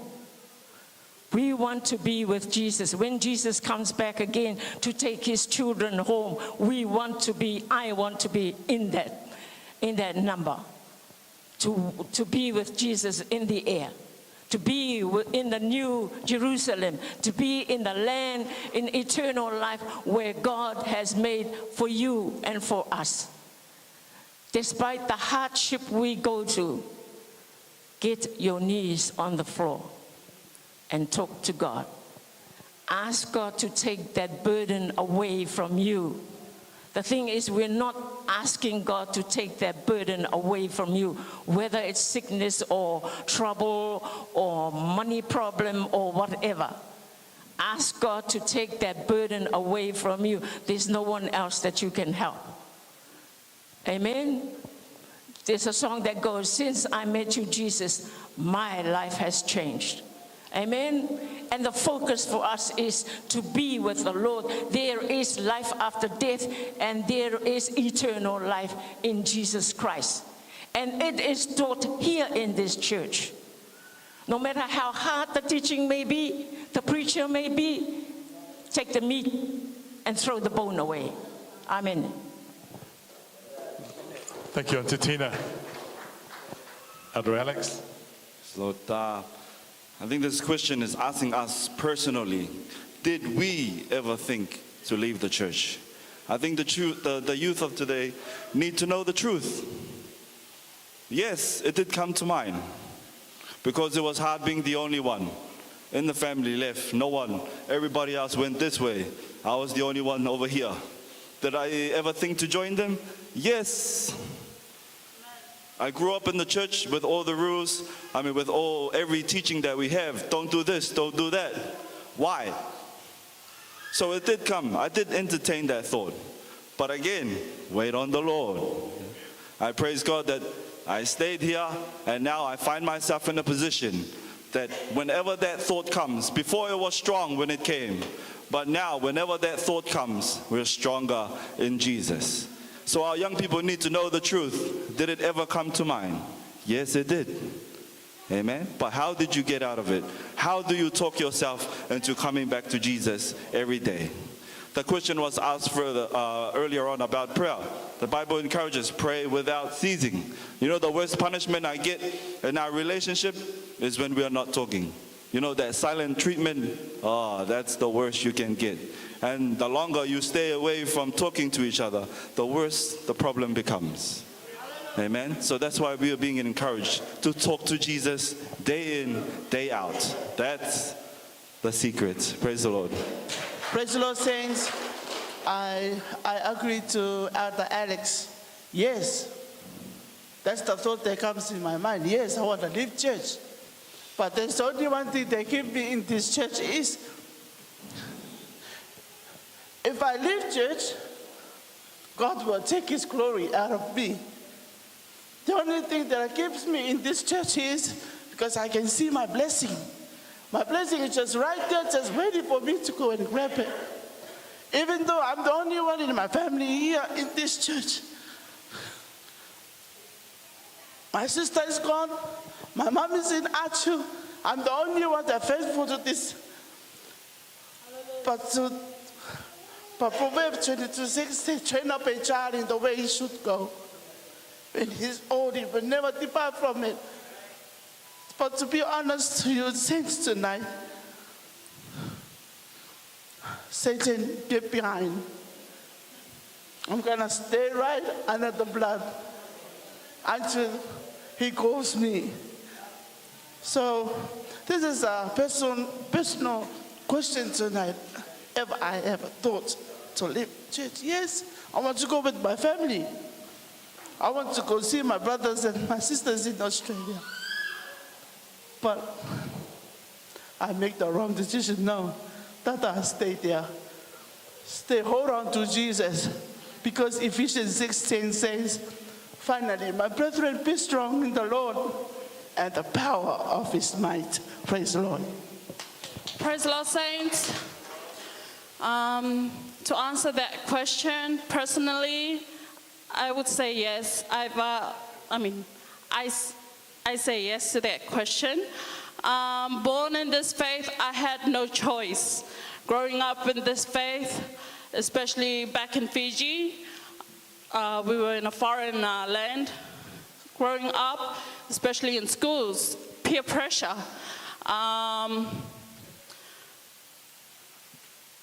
It kind of opened up my mind, like difference between church and the world. Like what can you do outside in the world and what you cannot do in church. So yes, I've thought about leaving church when I was in school, following my friends. I've been, without my parents' knowledge, I have been going out, but following my friends to parties. But then I thought about it, I was like, oh, what's the whole point of just watching people going crazy over things that is not right? And thank the Lord for my parents' prayers, for keeping me, molding me to who I am, especially being in the faith. In a foreign land, you want to run away from home, but where can you run away to? Like, you know, there's no place for you to run to because you're a stranger. But thank the Lord for my parents' prayers, for always molding me, for building me up, to encourage me to stay faithful to God. I mean, everything outside in the world, what good is that? It doesn't help you. But being in this faith, just having faith in God, believing in Him, trusting in Him, He has blessed me more in this faith than outside in the world. Coming back here in Cook Islands, it was the toughest and hardest feeling. My dad, he wouldn't even let me stay here in Cook Islands. And I asked myself, how come you don't want me to stay in Rarotonga? Over here, I can work. I can go and find a way to save my own money, help them in Fiji. But it was hard for him because we grew up with him in this faith. And to me, I believe that he didn't want me to stay here because now that I'm free from him, free from my parents, he thinks that I would leave this church. But saints of God, I thank the Lord for his faith, for his strength in me, for keeping me in this faith, not to look out into the world, but stay faithful to him always. And I thank the Lord for my parents for continuing to pray for me, and for all my families here in church for always being there, for supporting me and my sister. And I thank the Lord for everything he has done. So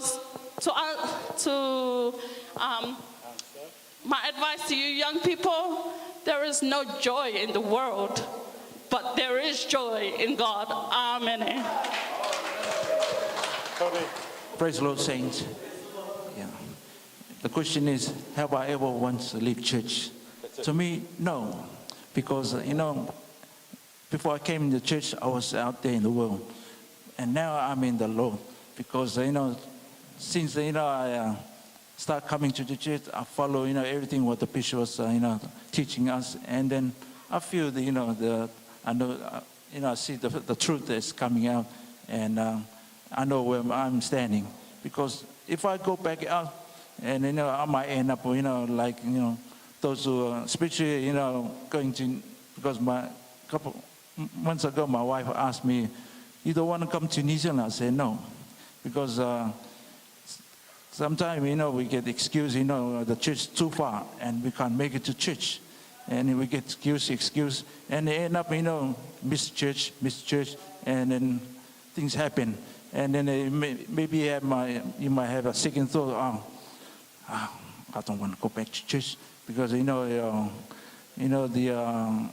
the feeling that you got, that you had from the church, is missing out.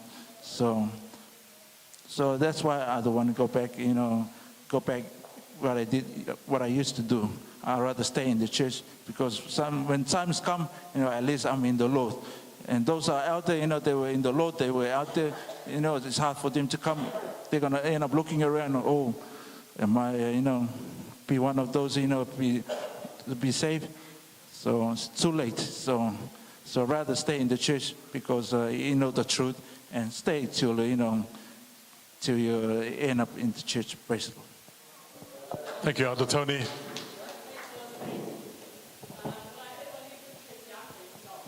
Have you ever thought of leaving the church? Amen. In New Zealand, the lifestyle that I lived in, I've gone to places that none of you has. I played sports on Sundays, and I missed out of that relationship I had with my God. It got to a stage, I made that decision. No more sports on Sundays, even though I get paid. I said no. When I came to the Cook Islands, went to Archu. I played sport in Archu, but I wasn't happy in the mother church. I'm not criticizing. I was hungry for something else.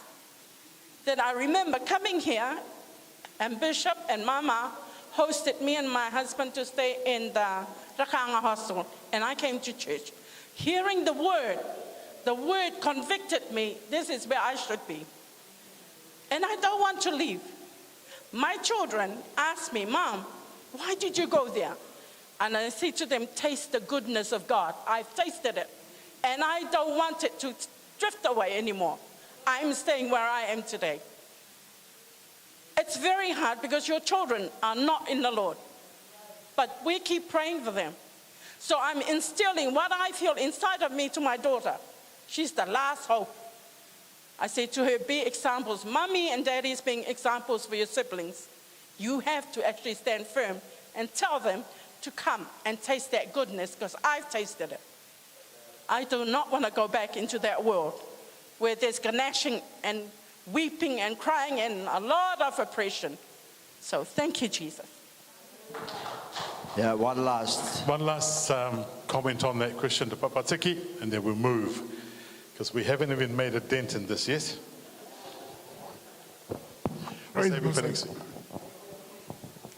I think we are missing the point here in this question. Have you ever thought of leaving church? whoever's asking this question is being honest. Is being honest. We can say he or she has a problem. Yeah. Nobody would ask this kind of thing if there was no cause. It had to be a cause for having prompted whoever, he or her, to ask this question. So I'm not going to go into the world. Everybody knows what the world is. Everybody else knows what the world is. But I feel sorry for whoever asked this question. He needs help. One, Bishop. Of course we can pray. Go and talk to Be Real. We're going to be now. We now know there is problem with the youth. Not all the youth, but there is certainly something that needs to be addressed. When you get to an extent where you ask this kind of question, then something is worrying you. So they need help. Praise the Lord. Thank you, Papa Tiki. And I guess just to sum it up, I want to use my own example as an example of someone asking this question. I asked that question 3 months into my time in church. For those of you that remember, I came into this church because of the influence of Mama Rose and my brother. Nothing happens in our household one without the other. So I found myself standing next to my brother when he was baptized, and the next Sunday we were in church. My progress in the church, if I can use that word, was quite fast. In fact, faster than I liked it to be. One Sunday I was sitting at the back, and the next Sunday I was standing up here. And as a result of that, if I am to be honest, there was people talking, saying "Lere was some of the words that was being used. And that time I wanted to leave because, just a feeling of not being appreciated got to me a little bit. So I was going to leave. So I can associate with that question. I didn't write the question, but I can associate with it. My solution, if anyone is ever thinking that, is like Elder Kaina said, pray. The encouragement offered by intern Elder Kikore is pray. I stopped relying on my brother for my reason to be in this church. I stopped relying on Mama Rose for my reason to be in this church. I had been in the world, actually a very avid player in the world game, partied every night. I had a lifestyle that allowed me to sleep all day, party all night. And so I wasn't going to go back to that life. That was the alternative. Leave this church and go back to it? I don't think so. So pick a time in the worst time in your life and ask yourself if that's what you want to go back to. Because the answer is, no way, Jose. So let's move on with our questions. And I guess intern Elder Kikore already answered that in a big part. What is your encouragement, both from the front and the back, for our young people to stay in the faith? Older folks in the church, how can you support our youth even more? Okay, let's spend some time on this question. What is your encouragement for the young people to stay in the faith? I guess this question is going there rather than there, because this is for them. Papa Tiki, did you want to answer that question? What is your encouragement for young people to stay in the faith? I'm going to give it to you. I think we raised this question last week. We an open invitation to the youth for the old, our senior citizens to be role models. Come and ask questions. You can ask the bishop. Of course, we can also, so we can treat ourselves. And I'm not going to go and bring the back, the old days to now, but we've come through it. It wasn't easy. So if you need the help, we're here. We're open for conversation or whatever. That would help you in the church. I think that's better all I can say at this point in time. Thank you. Not everybody are born to actually be leaders, otherwise there won't be any followers. So that's the reality of the life that we are in. Some are chosen, some have esteemed to be leaders, and that's where we need it. And so those we recognize, and then those we encourage. But sometimes after a while, leaders become a problem. Okay, their head becomes too big, and their ego becomes so big that you cannot control them. And And that's when you need the support of the older folks in the church, I say, or in the community in order to help you out. But it's actually you taking the opportunity to come and search them and ask for their opinion in terms of what you are actually wanting to achieve. I mean, the development of this church came a long way, but the development of this church created a lot of division also. Because that's one thing we need to understand about the church, the work of God. It's not all about glamour. It's about sacrifices. It's about a lot of crying, and it's about going hungry. Okay, and because you start to understand the need of the people, you start to realize that sometimes, you can be praying and helping, and this person does not want to be saved. And so that in turn creates emotion in your own lives. And so you need to know that you will go there too. It's not just a win-win situation and everything, pray and heal, bang, you're gone. No. There are times you will have to struggle through it. So you already have, because all of our people here, they have epistles.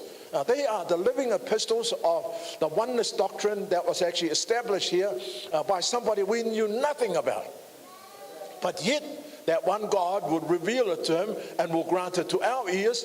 And we today have become the written epistles of the oneness message of God. And so, like I said before, don't build your vision out in the sky. Okay, there's nothing there to hold it up.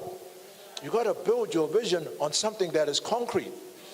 And what better to have people who have actually come through, okay, who have ventured out to establish. They have suffered, they have their wounds.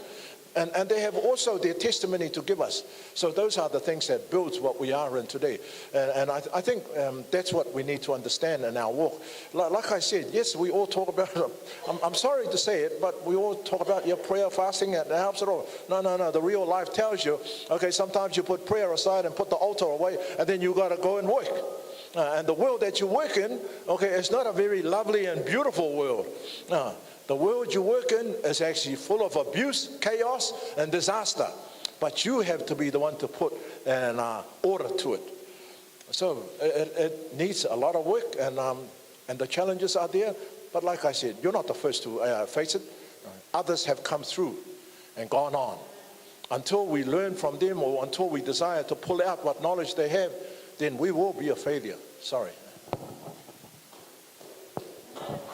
Praise the Lord, saints. Yeah. The question is what's the encouragement for our youth? For me, when you look at our old people, so many of them passed away. They're holding, some of them still holding, the foundation of our church. So for me, for me to just to let our youth know, just stay in the Lord. Just follow. Maybe these are your grandparents or your parents. Yeah, just hold on to it. Yeah, don't let it go, because one day, whatever you're gaining, you will make it there if you stay in the Lord. So that's my little encouragement. Praise. Thank you, Elder Tony. Elder Alex. My encouragement is just to keep coming to church, keep coming to youth, keep attending the things of God. Like I said earlier, it was the seeds that was planted. I was born and raised in the church, and I memorized memory verses just for the sake of memorizing it. And I was singing the gospel songs because that's what everybody else was singing. I was just going through the motion. But it got to a time where I was going through some things on my own. It felt like my own youth, my own friends were holding my head underwater. It felt like my heart was about to burst out of my chest. But I praise God that those who invested in me, their prayers, all the preaching that is coming from the pulpit, those seeds started to spring forth. Amen? So it might not make sense now, but I tell you what, when you start going through some stuff, that Jesus seed inside you, when it starts springing forth, that will be your determining point. Amen? That is when you can stand up and say, I have no pleasure in this worldly things. Amen. So I praise God for the many prayers of our elderly folks. I make special mention of Uncle John. Sometimes I stray out of the church when he knows that, when I come back to church, Papa John wears a smile from the beginning of the day to the end of the day, year in, year out. And every time I can go to him because of that. Amen. So I praise God for that. Right now, our young people are being fed, whether they know it or not. Well, when the seed starts bringing forth, praise God for that. Amen. Praise the Lord. Just a word on with the question, what support can we provide our young people? And I've got to commend our youth leaders for the work they've done so far, the pressure they've been under, and they have been successful in achieving. And I thank God and praise the Lord for the parents and our saints. But in terms of practical ways we can encourage our youth, build their confidence in their faith, is also in the homes, in our home groups, where they are given a bit more active role in what they can do. We saw the little boy at Nikao leading the testimony service. This is building the kingdom of God. These are the young people of tomorrow. They will have grandchildren or children in about 5 or 10 years, but these young ones, they are our young people for tomorrow. And even us saints, being an example for them. And I want to encourage our young people, our youth leaders. If you see anyone negative, maybe they don't know they're being negative. You tell them, hey, sister, brother, mama, papa, please encourage us. And that's what we need to give back to the young people, because we are modeling what fruit of the Spirit that we should have. Amen? Because we will be known by our fruit. And this is what we want them to capture from off the tree, whether it be your knowledge, whatever talent you have to teach. But it's also us providing in other areas. In our home, I'm a mother of a young teenage girl and plus 2 boys coming up. And I see the growth. So I want to thank God and praise Lord that I too have a role to play in the home to teach and make sure that they are grounded in the Word. Not just our young, can't expect them to do everything. We have our roles to play in the home and in the home groups especially. Okay, so that's my little comment to help with. But otherwise being a young person in church before, we were there, but the power thereof we were lacking. Yeah, but I thank God and praise the Lord for the teaching. So continue to be fed and be willing to be fed, because you've got it good now and you have good leaders to lead you. And for our young ones coming up, also for us parents to teach them as well. So when they get to this level, they already got the fundamentals, the foundation. And talking about the vision, very important. And I always love hearing this from our elder here about the vision and values, because our values is what determines our behavior and actions. Praise the Lord. It's the mindsets. So staying away from the negativity. Tell the person you're in church, especially the ones in church, in your family, hey, you're too negative, be positive. And I like what Auntie Mama Casa was saying before. When somebody is negative with them, it was a different Mama Casa. Today, it's having that praise the Lord. Hallelujah. And that's what I'm trying to share in my place of work. Every time after the service on Sunday and Monday, hey, did you know we've got a new thing now when somebody gets angry at you, and then I leave it in suspense. It's, oh, tell us what we're supposed to do with a negative person or angry person. All right, the Bible says you just say, praise the Lord, hallelujah. And they crack up laughing. It might be funny for them at that time, but they were saying hallelujah to each other around the ministry. Slowly, yeah. Sometimes you have to throw the seed now and again, and hopefully that it will catch in the soil, a fertile soil. But coming back to our young people, you're doing a great job. Continue in the faith. Grow in grace and in the power of His might. Amen. Okay, we'll put that one to rest. How much of your knowledge of the Word that you witness to your friends outside of the church? How much of the knowledge of the Word that you witness to your friends outside of the church?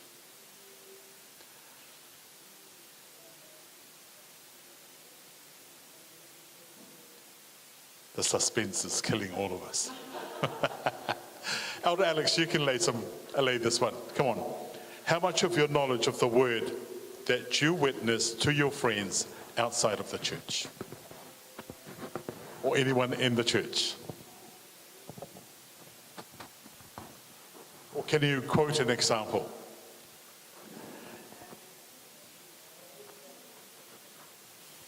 Thank you, Elder. Praise the Lord, church. I think the question is a bit confusing, but I think I'm slowly trying to understand the question. How much of my knowledge? It's not about my knowledge. That's the first thing. It's all about God. It's God that gives the knowledge, that gives everything by His word. But if I was to answer the question, how much of my friends do I share with? Man, I would say a lot. I thank God for the opportunities I've had with different people in my life, from work, from home, from friends to family, that just wants to sit down and ask me questions about the word. But I thank God for our bishop and the elders and our Mother Pere with all these, the preaching and the teaching of His word. That's how I learn. It doesn't just come straight away. It takes a lot of studying your own self to learn the scriptures as well, but mostly learning how to apply it to your own life. And I've learned that along my journey in this new life. And I share these experiences with people from the world who just ask these certain questions based on what they're currently going through. And yes, there's questions on marriage that they ask about. Yes, there's questions on divorce they ask about. But you see, this is knowledge that I learned also from our seasoned folks. I ask them these kind of questions as well, because I need to learn it for myself as well. Because I deal with different clients with these different areas of law, and I need to know the answers. But it doesn't just come to me. It comes through a lot of praying, a lot of fasting, a lot of research, a lot of studying, a lot of mentoring. There's so much people out there who are hungry for the word. People are hungry for the word, but they're scared to step out of their comfort zone. So I thank God for this opportunity just to plant the seed, to allow God to really open their hearts to know how God is working in my life, and probably through that it can start working in theirs. Praise the Lord. So, intern, while I've got you up there, what are some of the scripture verses that you know can encourage the young people of today? One of your favorites? The young people of the world, or? Of the world. Well, let's say everyone in church is saved, so of the world. I think my favorite one I love to talk about, the topic is baptism, because that's the first plan of salvation, and it comes to John 3:3, John 3:5. But the most one I like to touch on is Matthew 28:19, only for personal reasons, because that's what convicted me as a CITC Presbyterian who was baptized in the name of the Father and of the Son and the Holy Ghost. I remember Auratai asked me how I was baptized. I said, in that name. Where in the scriptures does it say to be baptized in those names? And I said, I don't know, but I went to study it and I found it. I said, oh, I got it. But when I shared it with them, and then the revelation came afterwards that there was one particular word in that scripture that the whole world is blind to see, and that word is name. It didn't say names, it's singular. So I love this scripture because that's how it applies to Acts 2:38. There's only one name of the Father, one name of the Son, one name of the Holy Ghost, one name, the name above all names, and that name is Jesus Christ. Praise the Lord. Thank you, intern. Praise the Lord, saints. How much of my knowledge that I share to my friends? Honestly, some of my friends, sometimes they're more like scientists. So it's not actually the words that you share with them. I thank God for my other in our home group, Elder Tai Joseph, that encourages me. It's not what I share to them, it's what my action is showing to them. So it goes with my action. Whatever I do, or whatever comes out of me, makes a difference in them. So they know that Jesus that lives in me, so I must do the same. So it speaks, action speaks louder than the words that we share to others. So it's all about my action. It's not the sharing, because the action will touch their heart. Amen. Any contribution from the floor? Okay. Now, we are about pretty much done with that line of questioning. As a parent, are we allowed to punish our children for what they did? Is it biblical? So this is moving away from the youth a little bit. As a parent, are we allowed to punish our children for what they did? Is it biblical? So let me just ask that question to the church. Arangarangi, you can answer this as a mum of 2 sons and a daughter.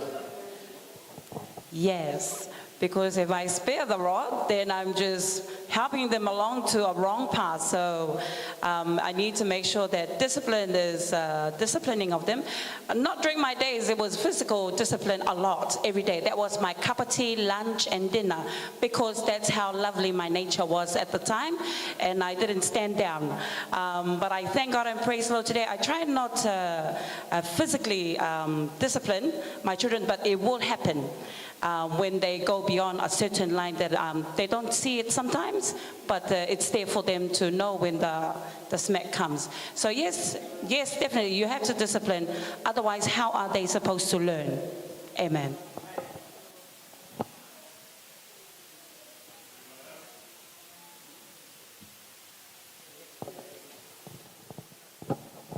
I always tell my children that from this mouth that curses you is the same mouth that blesses you. This hand that curses you is the same hands that will cut you too. This lips that curses you is the same lips that will kiss you. So I expect my children to kiss me.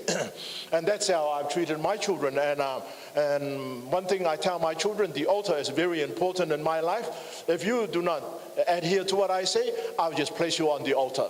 I say, I have no mercy for anything. This is where I'm going, and where I'm going, I expect you to be with me. And you and your children, like I said, whether you're screaming or crying, you are coming with me down this path. And because this is where we are all going to go. Praise the Lord. So for me, disciplining is very important. And like I said, when I always quote Joshua's, choose you this day, okay, I will grab your neck and I'll tell you to choose this day whom will you serve. As for me and my house, we will serve the Lord. Amen.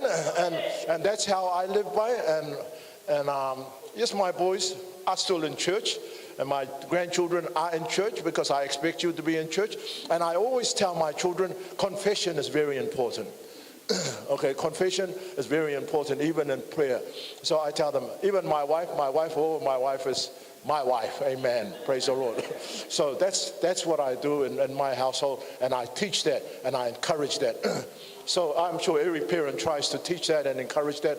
But sometimes what I've felt is that sometimes we give our children what we did not have. Okay, for me, there's nothing wrong with that. But I always tell them, if I got it this way, you're going to get it the same way too. And I expect them to tell their children and their children until the end of time. Hallelujah.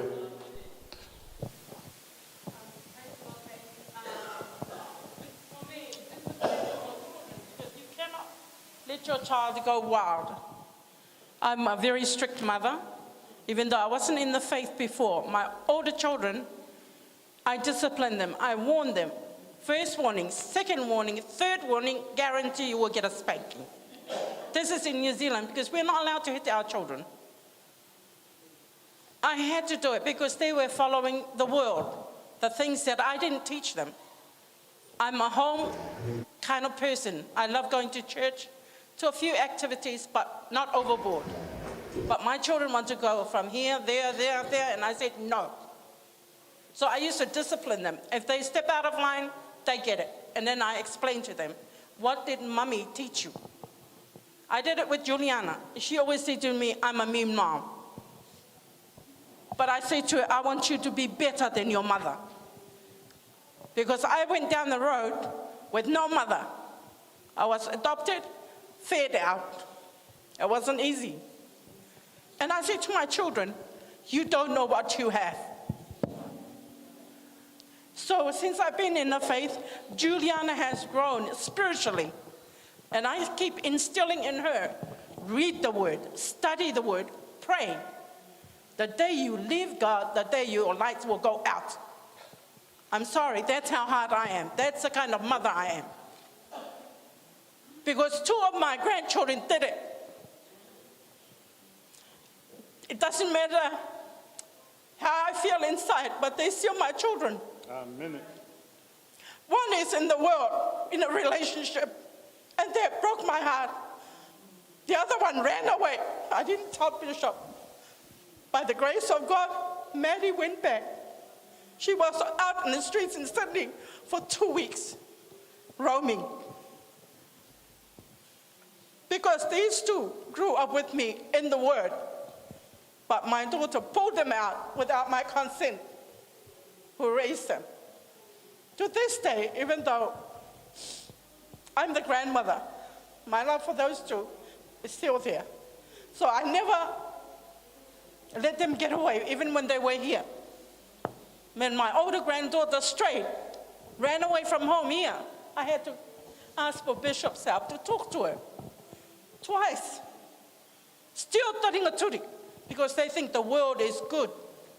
Because I said to her, what you sow is what you're going to reap.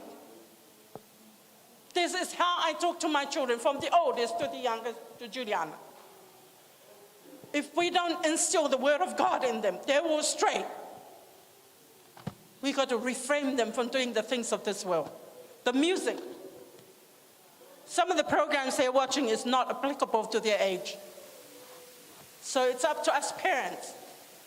So forgive me if I'm harsh. This is how I brought up my children. My oldest son is 47. It's Okay. not easy. Praise the Lord. So I thank God for my beautiful children, even though some of them are still in the world, but when they came here, when I said, go to church with Mum, they do. Amen. Amen? Similar to Amen. Anidu. Yeah. What did they say about the fear of the Lord? The beginning of understanding. Cool. Praise the Lord, saints. To say the question, if the parent is good for the parents to discipline. My answer, yes. I grew up with 9 of us. It doesn't mean that discipline us, the parents hate us. No, it's for the good. Because, coming from Tonga is very disciplined, I'm telling you. Because when we grew up at the church and everywhere, the school, when you go to school, you're not allowed to let their hair down. You have to plait it from the top to the bottom. That's how the strict in Tonga. So, but today, I am so grateful for that discipline from my parents. Today, and I learned from them a lot. So I see now our young people in the school, they go all the way. They're not coming back. But because we're thinking that our parents hate us because of the discipline, no. I thank God for my parents, for brought me up, and I still discipline to my parents no matter what. Back home, I still look after them. I came here, I still talk to them, and I still help them no matter what. This is our role as children. We have to look after them until they die. When they die, that's your time for yourself and your children. That's how we grew up in Tonga. So I am so blessed with I am here in the church for discipline. I no regret at all. I take the discipline and I take whatever, because that's how you grew in the Lord. Amen. If you discipline yourself here, outside there, no matter how hard things come to you, you stand firm because you know the discipline. So that's me, and I thank God for that. And I thank God my parents still hear their voice. No matter they far, they still teach us what to do and how to love. Love your elderly people. Do whatever they ask. Serve them. That's what your role. Hallelujah. Amen. Bishop, do you have any thoughts to add?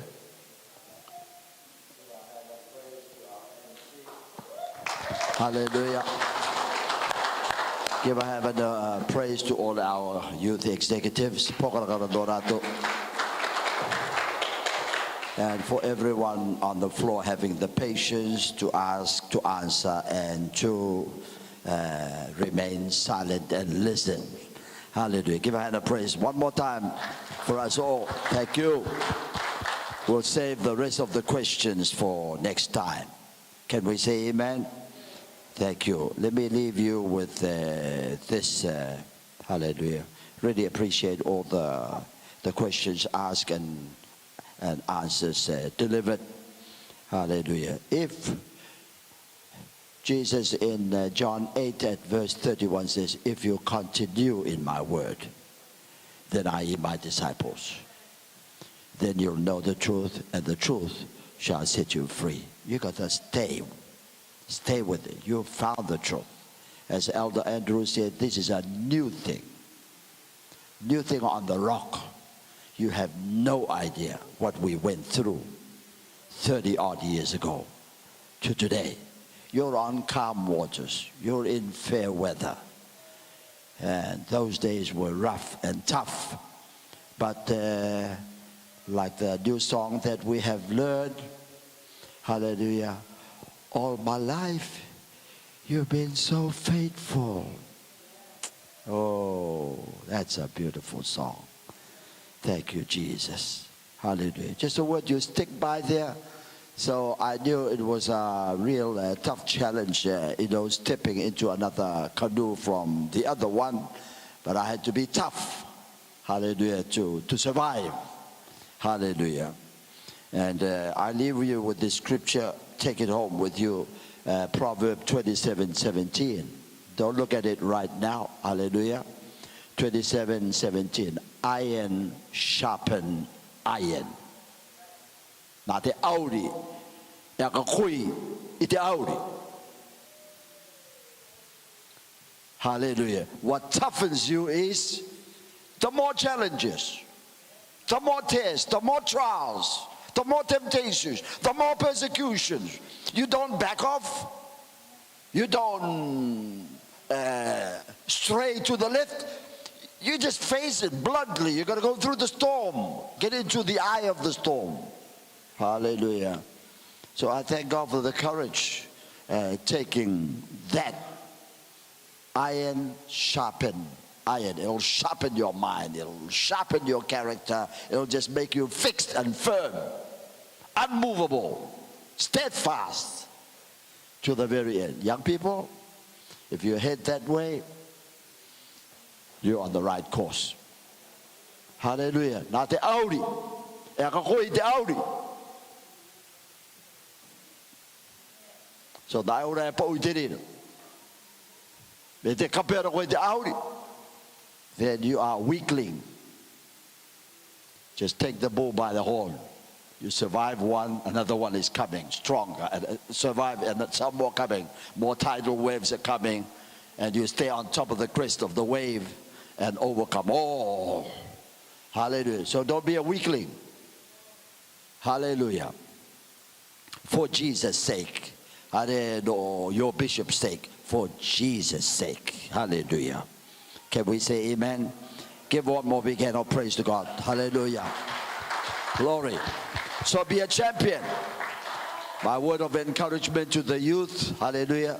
Thank you, young people. Hallelujah, for what you are doing. Sometimes most of us are at home. Most of us are watching our television. Most of us having coffee, tea, hallelujah, and so forth. We have no idea, no clue when I come around and watch what the young people are doing. They go for hours and sweating. Hallelujah. Learning their routines and preparing whatever the call might be. I salute our youth senior elder, hallelujah, Debia, for just staying there. This is a new boy on the block. New boy on the block. Hallelujah. But at the rate he is going, it is unbelievable. Over and beyond. Anybody can talk and run him down. He don't care. He'll still rise up stronger. Hallelujah. The more storm, the better.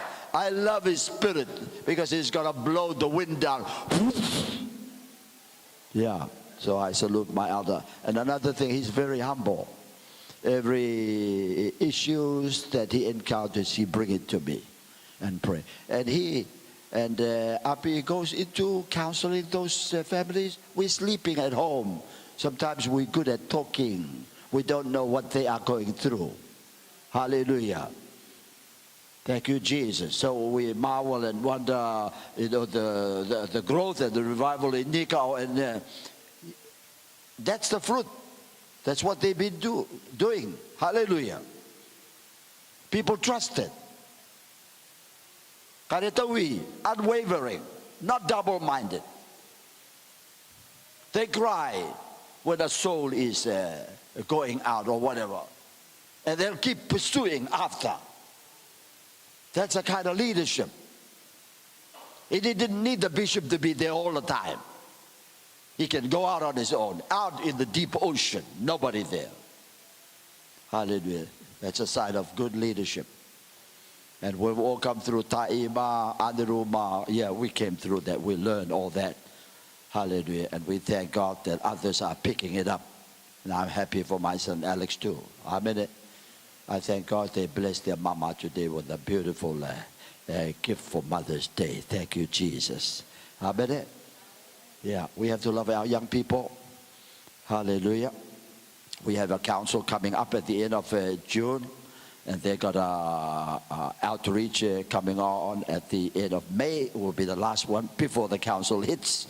It's a council with a difference. Hallelujah. Half a day now. Morning you. Because most of the council that I've seen, they're moya ratato. Boy. Hallelujah. They're the lecture, good lectures. They're moya ratete papak. It's going to be a morning session only. And I'm going to cut it to no more than half an hour each speaker. We're going to utilize local resources.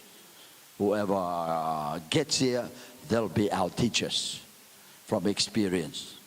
Hallelujah. We don't know if Australia will be opened up and if Fiji at all or Tahiti, whoever would be available, even if it's a mini council amongst us in the Cook Islands to just stir us up. Hallelujah. So shall it be. Shall we stand to our feet? Hallelujah. Yeah, we got chicken out there. If you're hungry, since it's been a long session, hallelujah, we got plenty of food out there.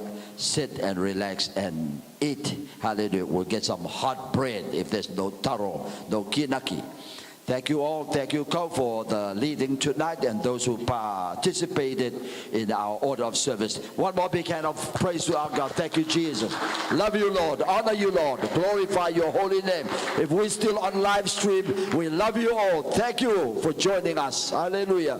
Calling us off now. Elder Kotai, our closing. Let us pray. Father, we thank you for our youth. We thank you for our seasoned folks. We thank you for our church. We thank you for your presence here tonight. We thank you for all the things that we are able to discuss tonight for the benefit of our spiritual walk in you. In Jesus' name, as we leave this place, Lord, go with us home. Take us home safely on the way, on the road. In Jesus' name we pray.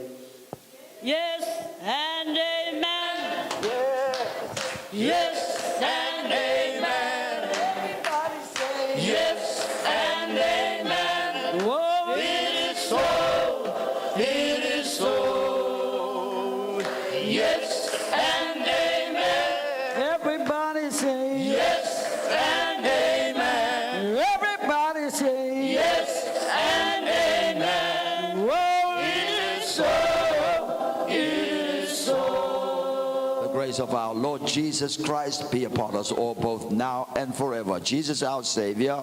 Everyone say Amen. Hallelujah. Yeah. Take a photo to Rakiburi, Rapuya.